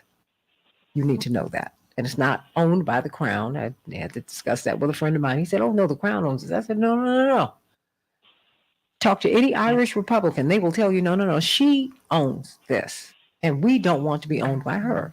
So let's talk about this today. We've been talking with Ni Akwete, brilliant academic from George Washington University. I met him at TransAfrica many decades ago. And then we have got attorney Anastasie Senat, president of the Haitian American Lawyers Association of Illinois. We all have the same colonialization story, Anastasie. And then, of course, we have got Dr. Max Wolff with us, but I'm going to start with you, attorney. The House, I don't know why I want to call it the House of Negroes, but this is a fantastic book, everybody. I hope you get Attorney Mark Fancher's book, The Negroes of Friends Village. It's a mystery. It's really, really exciting. The Negroes of Friends Village. Talk to me when you heard about the passing of the Queen and as you're looking at all of this coverage, your thoughts, Attorney Mark Fancher. Well, her death has, in a good way, prompted lots of discussion about colonialism and its impact And that's a good thing. But mixed in with much of the discussion have been comments that have, in some sense, personalized it. It is almost as if the Queen has been identified as the problem, as the demon. And now that the Wicked Witch is dead, all is healthy and happy, everything is right with the world. That's dangerous because what she is and what she was is part of a system which is the true enemy, which is the true problem.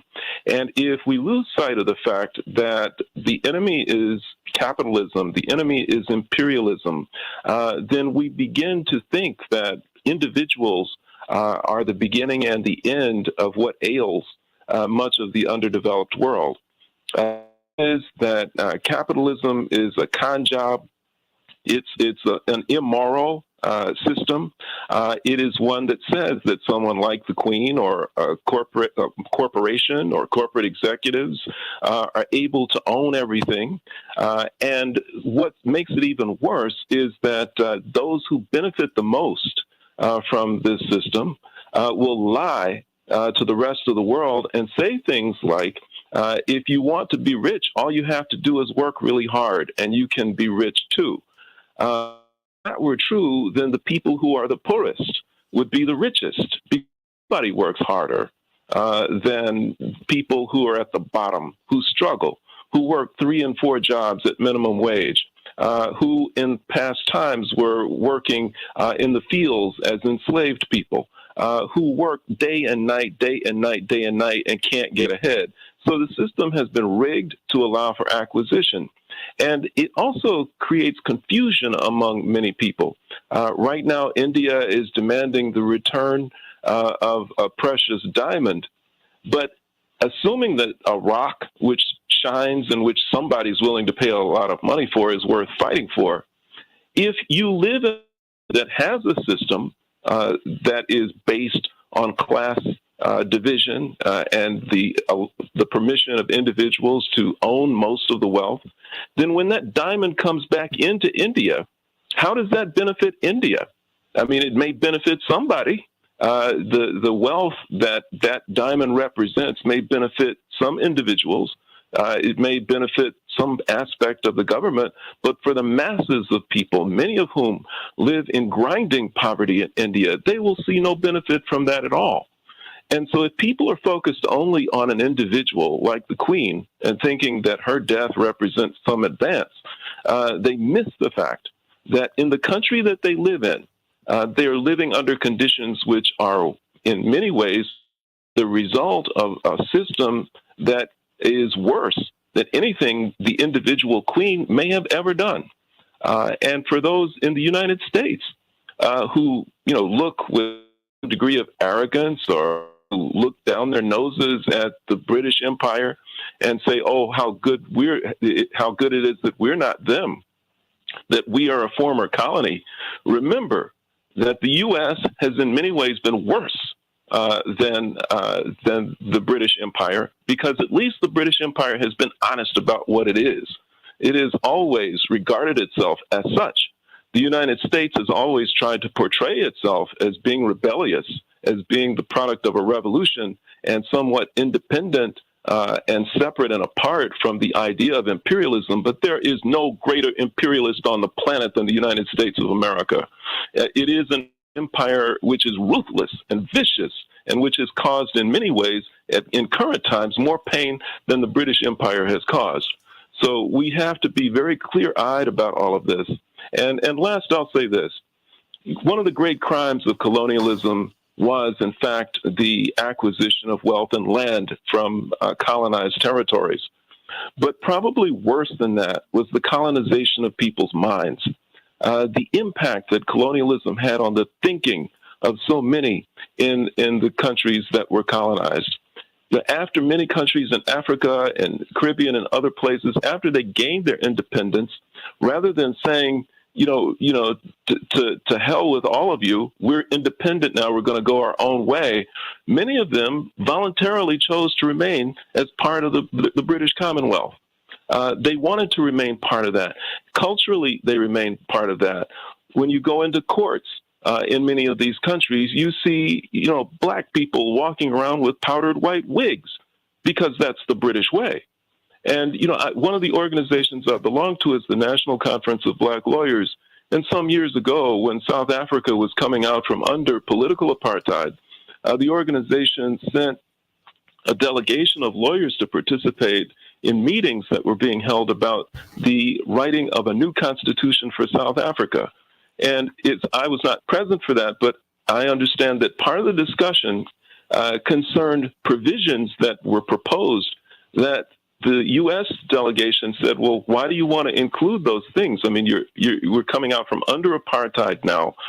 We can create a constitution which is totally different, one that is revolutionary, one that prescribes a brand new reality for this country. And why not insert provisions that provide for A, B, and C? And the response from some of the black South African lawyers was, well, we can't do that. That's not the British way. The colonization of the mind is one of the worst things that can happen. And I think that, beyond replacing them, we're all going to have to do some internal work to understand just how African we are, just how Indian we are, just how we are, just how much we are people who are not part of that tradition, culturally, politically, and economically. Anastasia Sanat. Good morning, everyone. Thank you again for having me. I wanted to really touch on a couple of things that I've heard thus far. We really just didn't say the truth. The truth was, how did the British Empire make its money? And it was through the backs of enslaved Africans. Obviously, Haiti is a unique history to that, in that we started the process of letting all the other African slaves know you can be free. Unfortunately, we are also the example of what happens when you actually have your own freedom.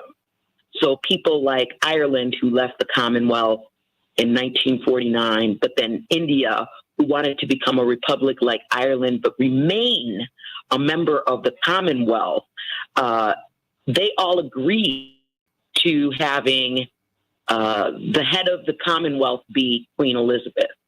And so when they were reconsidering their economy, they were considering how they did not want to be an economic failure like Haiti, right? So I'm just going to say it to become an economic failure. We need to find ways in order to reestablish in the world market and have the world market treat us better. And that will allow all of these former or descendants, or I should say, of slaves to finally get their true economic freedom. But many of these member countries, if you look at the economy of the member countries, the Commonwealth members had a combined gross domestic product of over $9 trillion. 78% of that is accounted for the four largest countries: United Kingdom, India, Canada, and Australia. Now, if you think about what does that mean? That means they said, okay, so you don't want to be an enslaved African making the product that we're going to sell in the world market, so you're free. So, number one. Number two, we're not going to pay you a lot of money to do the work that we need you to do. And if you remain in the Commonwealth, you're going to have to pay what is called a special membership fee. And by paying those subscription dues, that is how she made her wealth. That is how she continued to make wealth.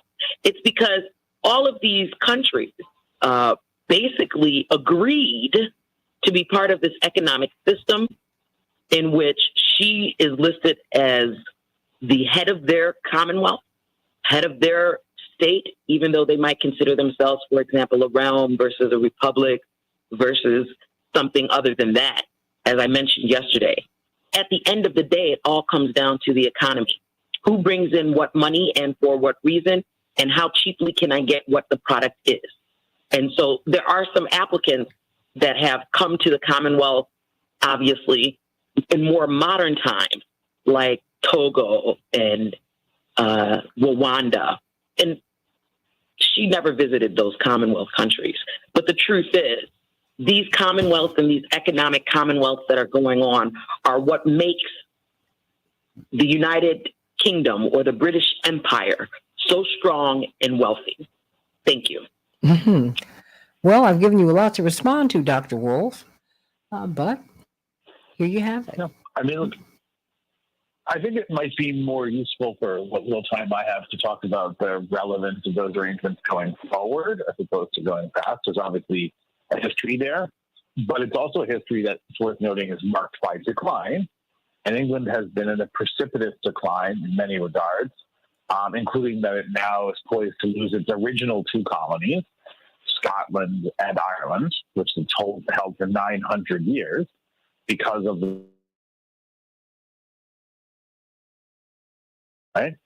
So I think the lesson, particularly from an American view of England, might be that when you're in charge, you have a tendency to make up stories that there's a natural order that places you on top. Those would be talked about in modern psychiatric circles as profound delusions. They do not last.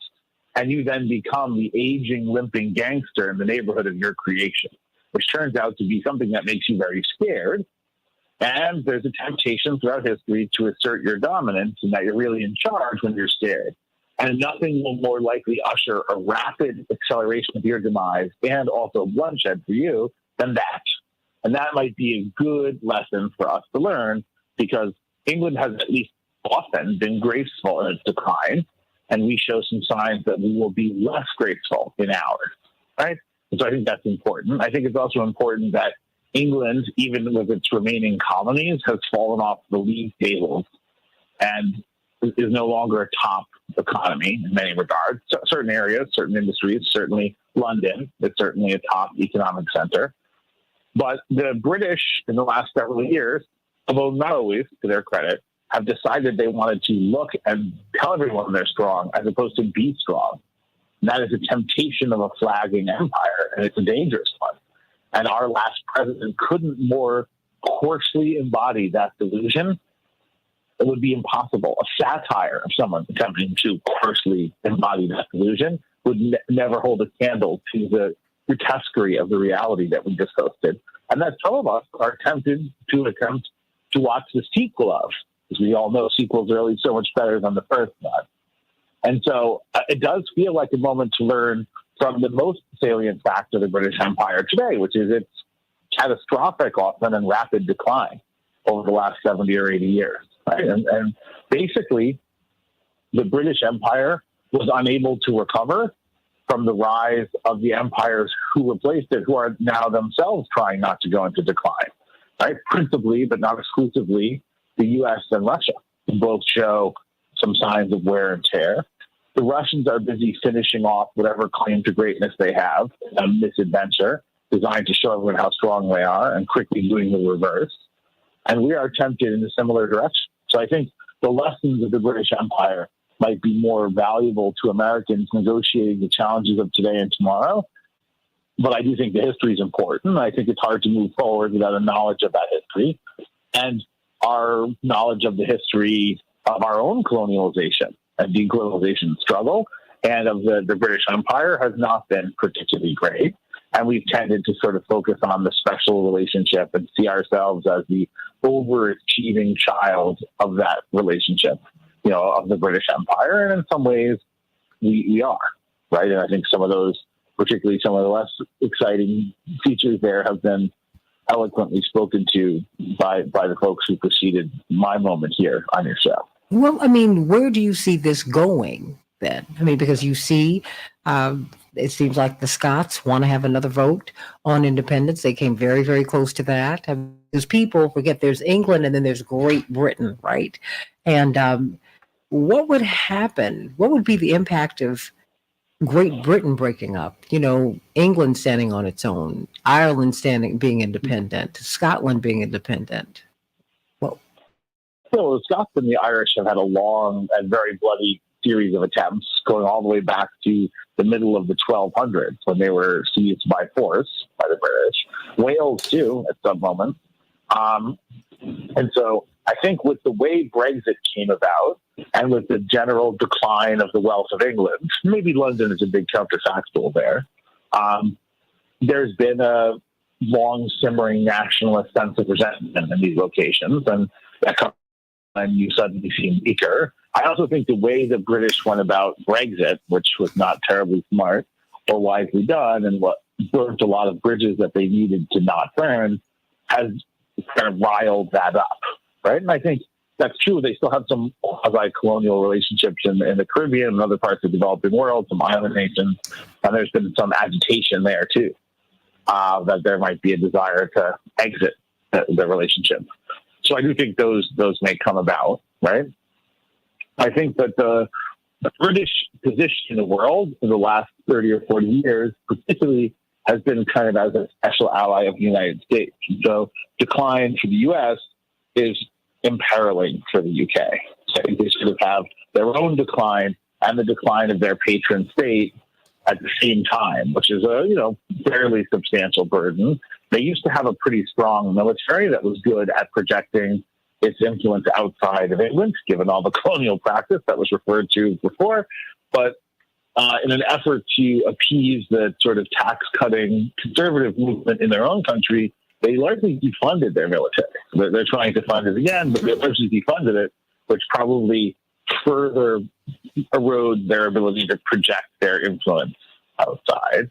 I think the other, I'm sure this will be deeply unpopular, but I think the other lesson of history is the demise of a tyrant does not spell liberation. It usually creates a dangerous vacuum, which is sometimes filled by a tyrant who will at least tempt you to have nostalgia for the tyrant you lost.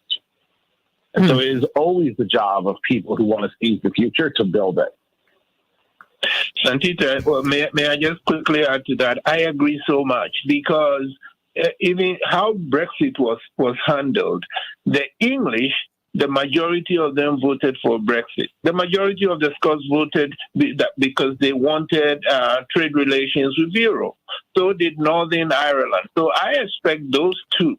Now that the Queen is dead, if they stay in the British system as part of Great Britain, I would be surprised. Also, the point made about capitalism, I couldn't agree with it more. So I hope that for whatever minutes we have left, we look at how do we move forward. I believe so strongly we move forward by appealing to the peoples, even the Commonwealth. My sister Anastasia pointed out how people are being told, don't do what Haiti did. Actually, yes, they will always want you not to rebel. So they punish certain countries to say, if you do what they did, we are going to destroy you. That's what has happened to Zimbabwe, in my opinion. It's a warning to South Africa. Don't you dare take back the land that we stole.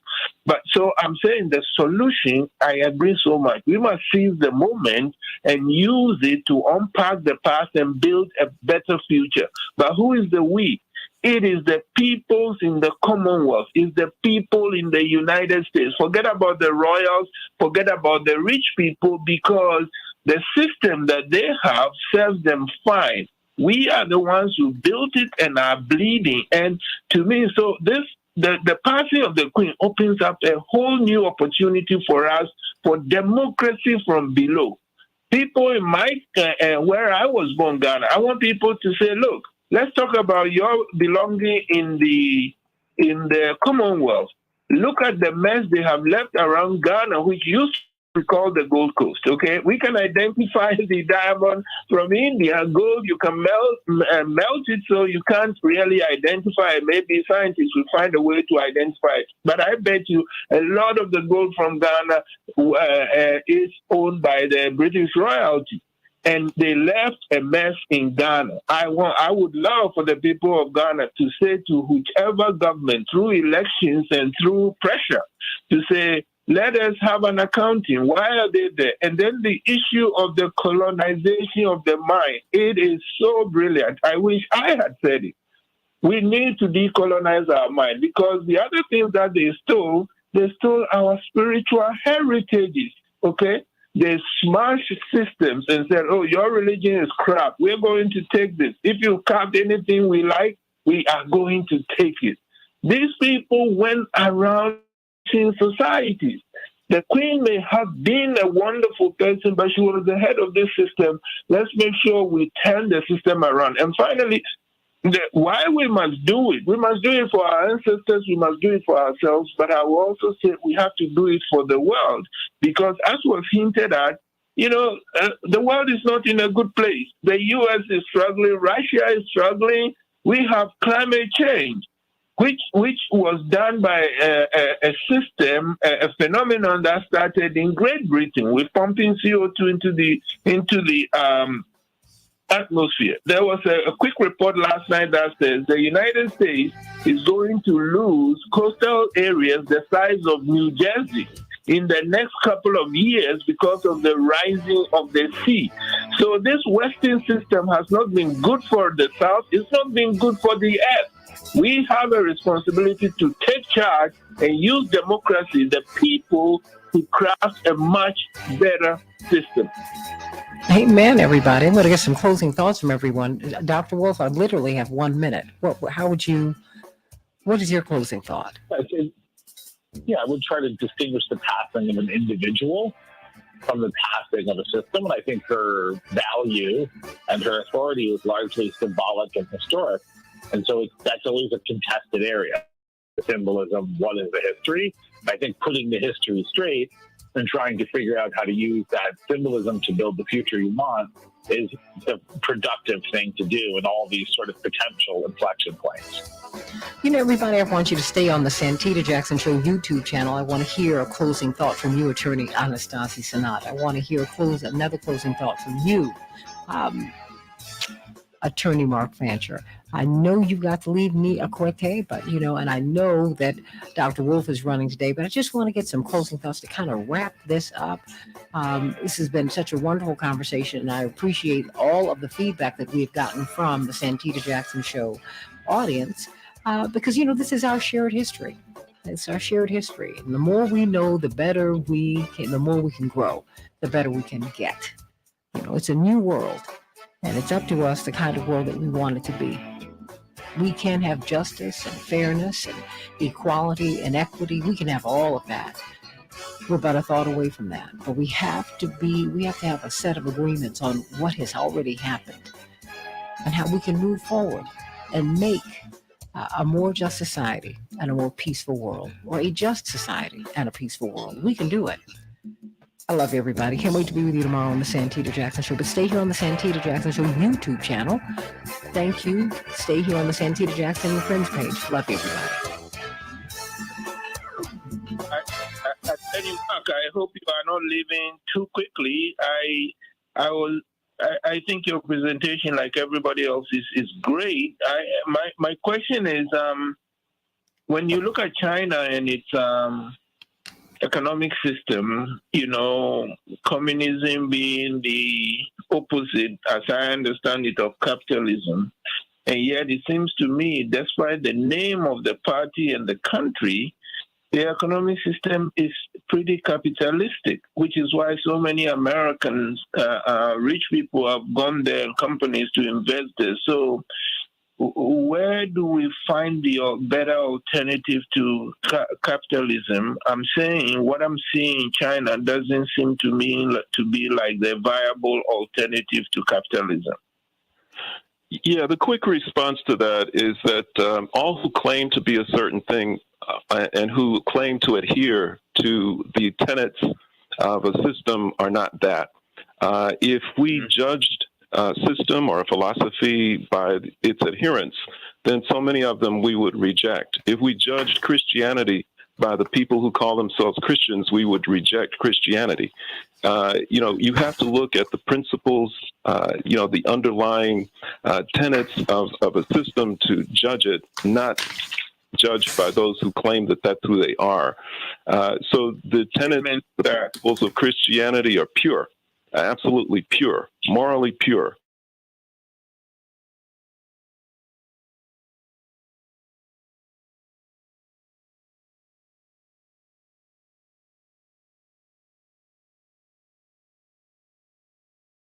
Don't reject it.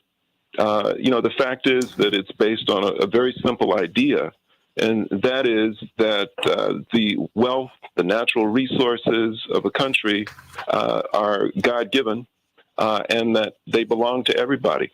And so, to oversimplify it, if you have the wealth, means of production in the hands of just a minority of people within a society, then you have capitalism.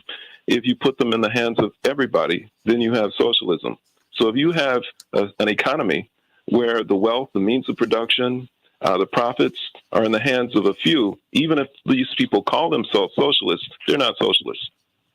So we continue to struggle. That is so true. Thank you. Actually, we are looking in the same direction. I'm looking to learn.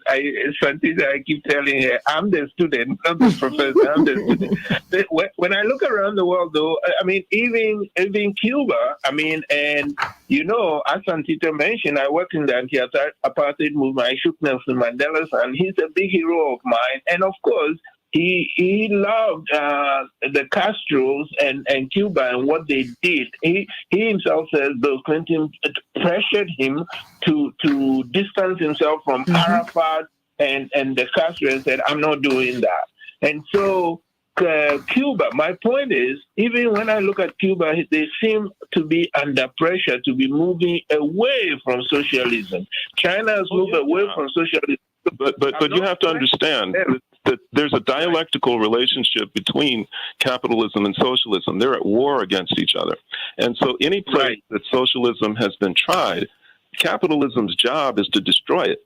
And so there has been a decade-long war against Cuba to try and destroy it, because even in the face of a major embargo, even in the face of severe economic isolation, Cuba has still managed to produce for its citizens. They've been strangled economically, but they still managed to educate all of their people. They still managed to provide free health care for all of their people. The medical system is amazing. As we speak, they are out in different places helping people cope with COVID. So I'm not saying my point well, because I'm not questioning. Basically, actually, what I'm asking is, given your insight, do you see hope anywhere in the world where socialism is flourishing? Because everywhere I see, there's so much pressure on them that it seems that people are on the back foot.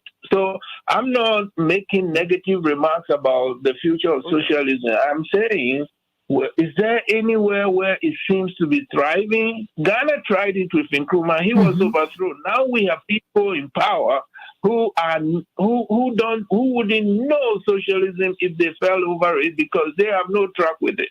But but Americans are being choked. But if I may jump in here, Americans are being choked here, Akwete. I mean, the fact is, this system doesn't work for most people. It was never designed to work for most people. And the truth is, I think systems, you have mixed systems. I mean, if you have a socialist system in England, the only people who are capitalists are the people who own everything. Everybody else has got to figure out how to get what they can out of the system as it has been presented to them. And all of this stuff is unfair. None of it's right. And so I think we're going to have to move toward systems that actually work for everybody. I'm not saying that, and I'm not trying to stop people from being wealthy, but I do believe that we need to have a floor beneath which people should not be able to fall. And we don't have that in most places in the world. And that is shameful. I mean, America does not work for most people. Talking in these, we are not at all.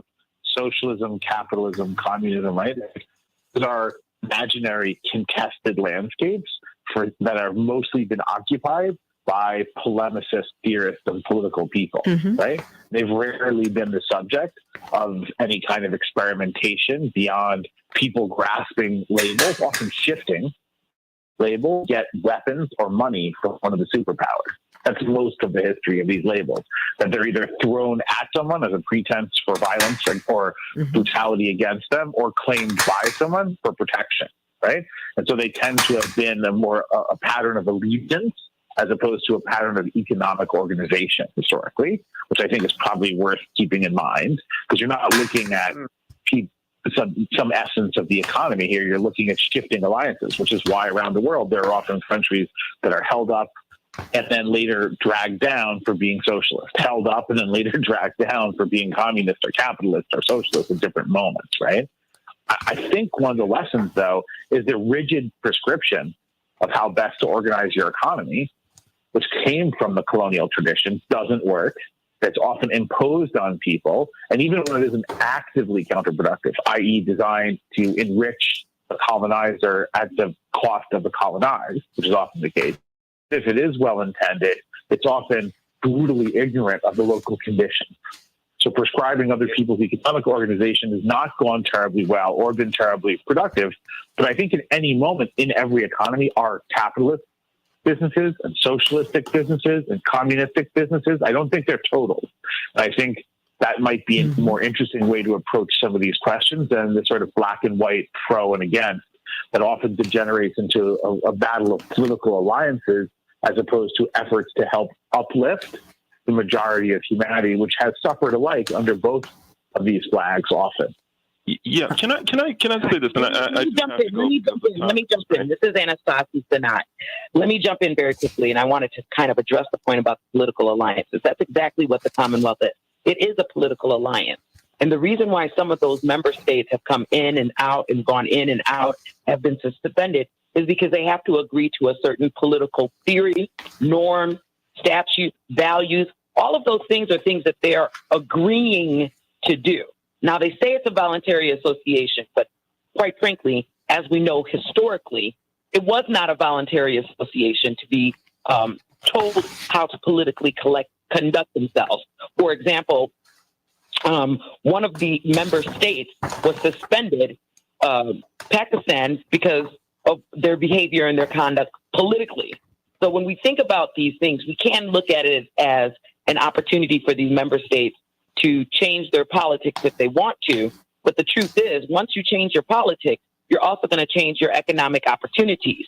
And that's why people like, or I should say people, the member states like Zimbabwe, they removed themselves, but now want back in. You have Gambia, removed themselves unilaterally with one political leader and now are back in. There are other member states that are still trying to get in to this political and economic system because it seems to work in the world market. And I know this is just random, but you have mentioned, Professor.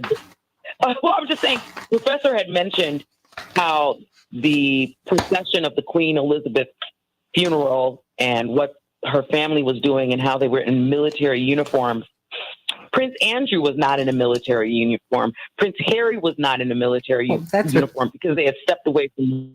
No, because they've been is, put out. They still get paid. They still get money. Absolutely. They still have a lot of land en masse that they have acquired through this Commonwealth. Because, hold on. Because I do not think that Meghan and Harry are living on Netflix.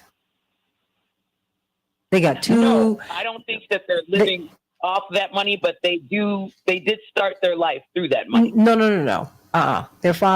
His father set them up first. Do you know, we don't even know how much land and how much property the Queen owns in the United States, which is substantial.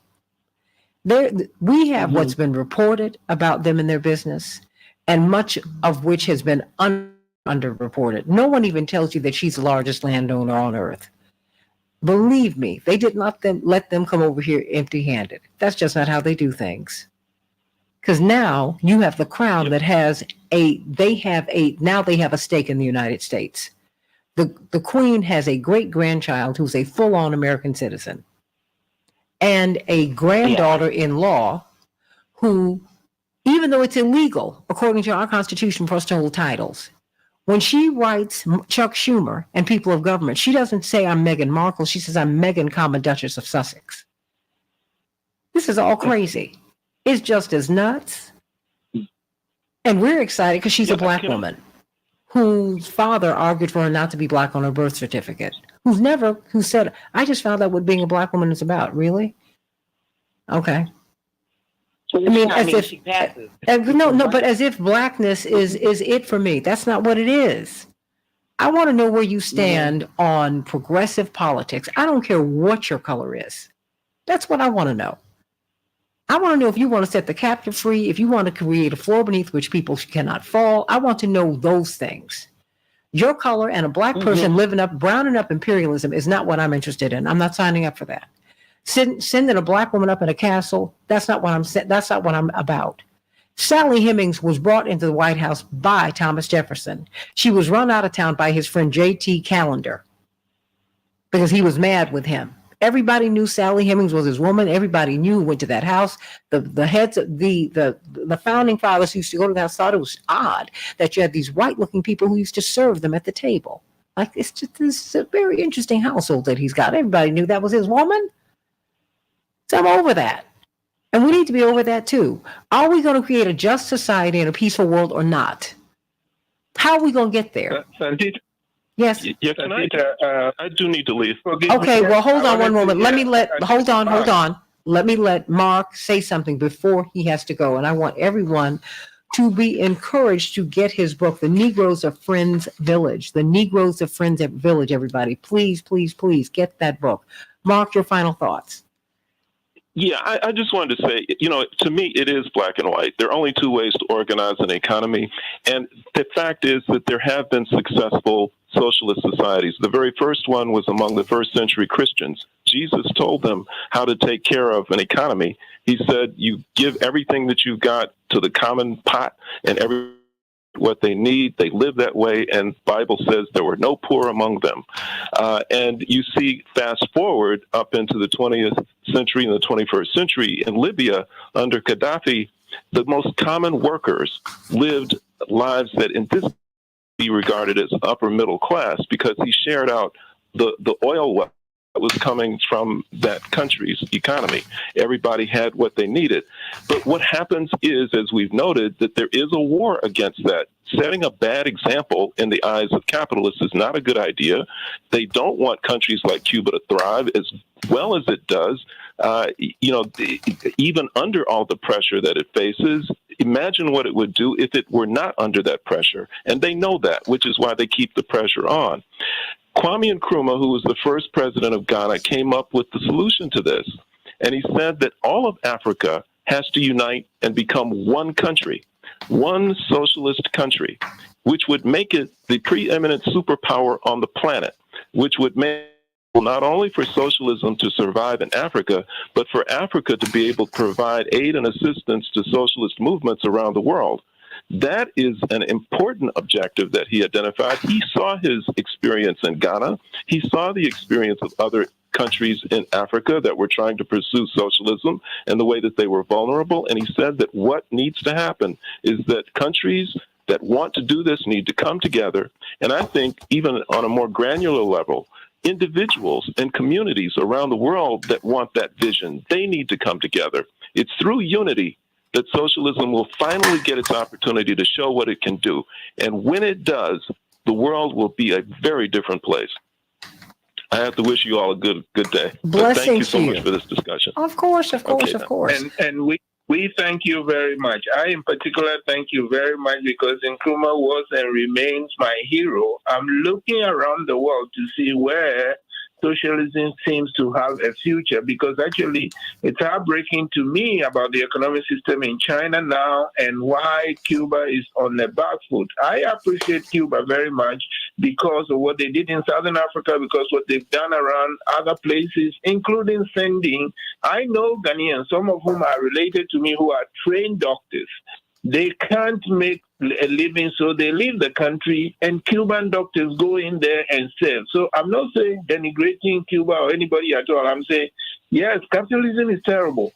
And if socialism is the solution, the socialist experiments that we have seen elsewhere seems to have been snuffed out or are on the back foot. So is there anywhere that it is coming? But I hear what you are saying, that the people might have to be done at the granular level. So thank you so very much. I hope your book is in audiobooks because these days audiobooks work better for me because I'm struggling with eye problems.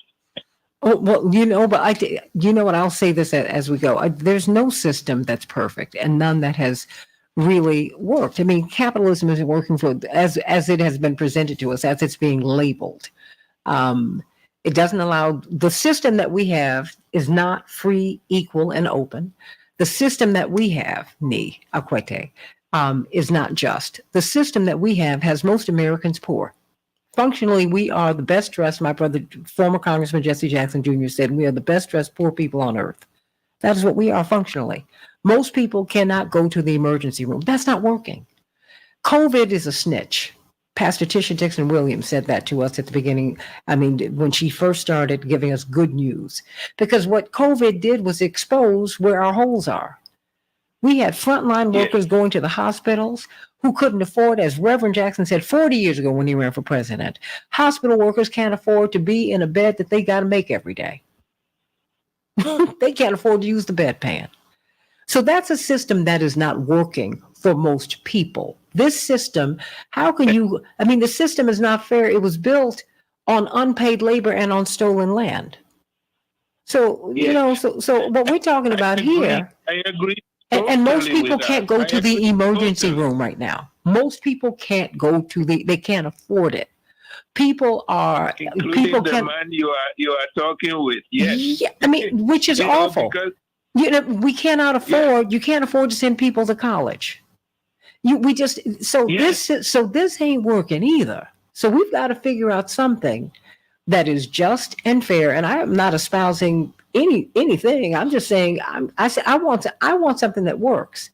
I don't, you know, our push is open 6 days a week and people are not eating. I think the timing. I think the timing is important because you know most people are simply trying to survive. Yeah. Okay, and we have to find a system that will work within their lifetime because if you are dying at 40 or your relatives are dying at 50, 60, and you think that there is a good system coming, but it's going to take much longer, then you say, how do I survive in this system so that I can have children who will enjoy the new one? And of course, what's breaking my heart is I think I'm making my case so badly. I would have made an attorney because No, I that's not believe true. what is being said. I am saying we need a better system. And my question is, those who know it better than me, do you see that better system sprouting anywhere? Because yes, I mean what the attorney said about Kwame Nkrumah is so true. There is no bigger hero I have than him because if it wasn't for him, I wouldn't even have gone to school. Okay, I was taken to his house 3 times. His enemies tried to kill him, and my mother said, "Okay, you are not going to the stadium anymore. When the president is coming to talk, you are not going to his house anymore because vicious people, Ghanaians, threw grenades at him and they killed school children." Nkrumah is my big hero. I believe in him, but I'm saying the system that is prescribed, is it working anywhere? I think the challenge that you run into is that you're not looking. I think that people want to hear the critique of the system that we're in, because the system that we're in, we talk about America being free and giving people everybody opportunity. It's just not true. And it's a system that does not, and it's a system that was built on stolen land, I repeat, and unpaid, not free labor, but unpaid labor. And we continue to find if it's not unpaid, it's barely paid labor. That's why that's why we're bringing people in. We bring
you know, you can criticize someone, something, and live there. So they're being silly and they're deflecting. They're really trying to avoid the point. The point is we have a system that does not work for most people, period. And many systems, and there are other systems that work better for more people. And I think that we ought to be mature enough to look at those systems, figure out what works for them, what works, and apply them here. The system should not only work for Jeff Bezos and the like. Most Americans are not making it. Most Americans are struggling. Most Americans cannot afford a living paycheck to paycheck. Or really, as my one of my dear friends, Lynn Richardson, says, payday to Monday. We get a check on Friday, and then by Monday it's gone. That's a system Amen to that. that does not work.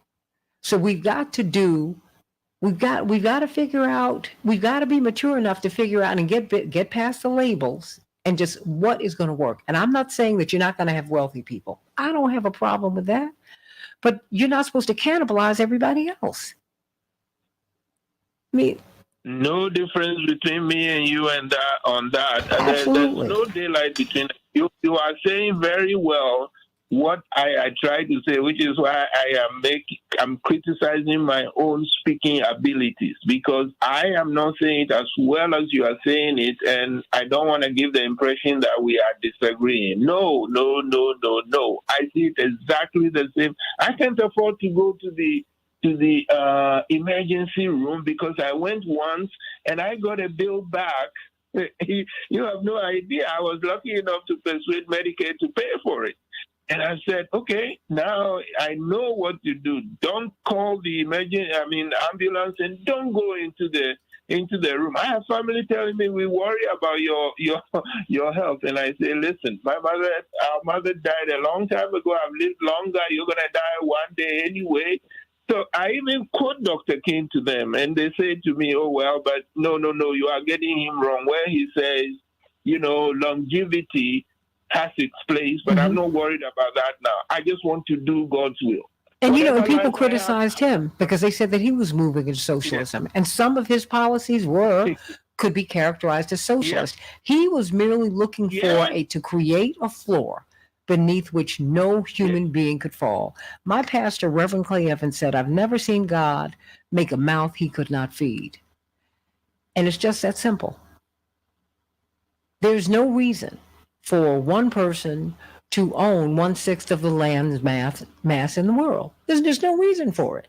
Thank you. Thank you. I thought you were going to add to that Bezos, and I will say, yeah, and that's why we are. Bezos can't touch the queen. Bezos is not going to, when he passes, I promise you, half the world is not going to be looking at his funeral. The way they're building up the pageantry to all of this, and I get it, I'm not mad at anybody. These are nice people. When you get up on them, they're nice. But the thing is, they're presiding over a system that is fundamentally unjust for most people. Get a British person to smile. That is what makes it so dangerous, because their niceness make people not realize how bad this is. A great conversation, and I apologize, but I'm going to have to hop. So thank you for teaching me and for the conversation and for letting me benefit from being a fly on the wall, an occasional participant in it, and I look forward to continuing it in the future. But unfortunately, I have to hop. So I love you, and I'm gonna have to hop too, because I didn't realize it is so late. But I've gotta get going today. But Ni Akwete and Anastasi Sanat, we are going to have a more extended conversation, I think, on Monday after the Queen's services, and that would be in the evening. So I'm going to reach out to you all. In the meantime, I'm going to push. I love you all. I love you, everybody. And whenever these conversations begin to get a little hot, haven't you noticed Facebook goes down? Thank you very much for bringing us all together. Oh, I always try to do that. I try to do it.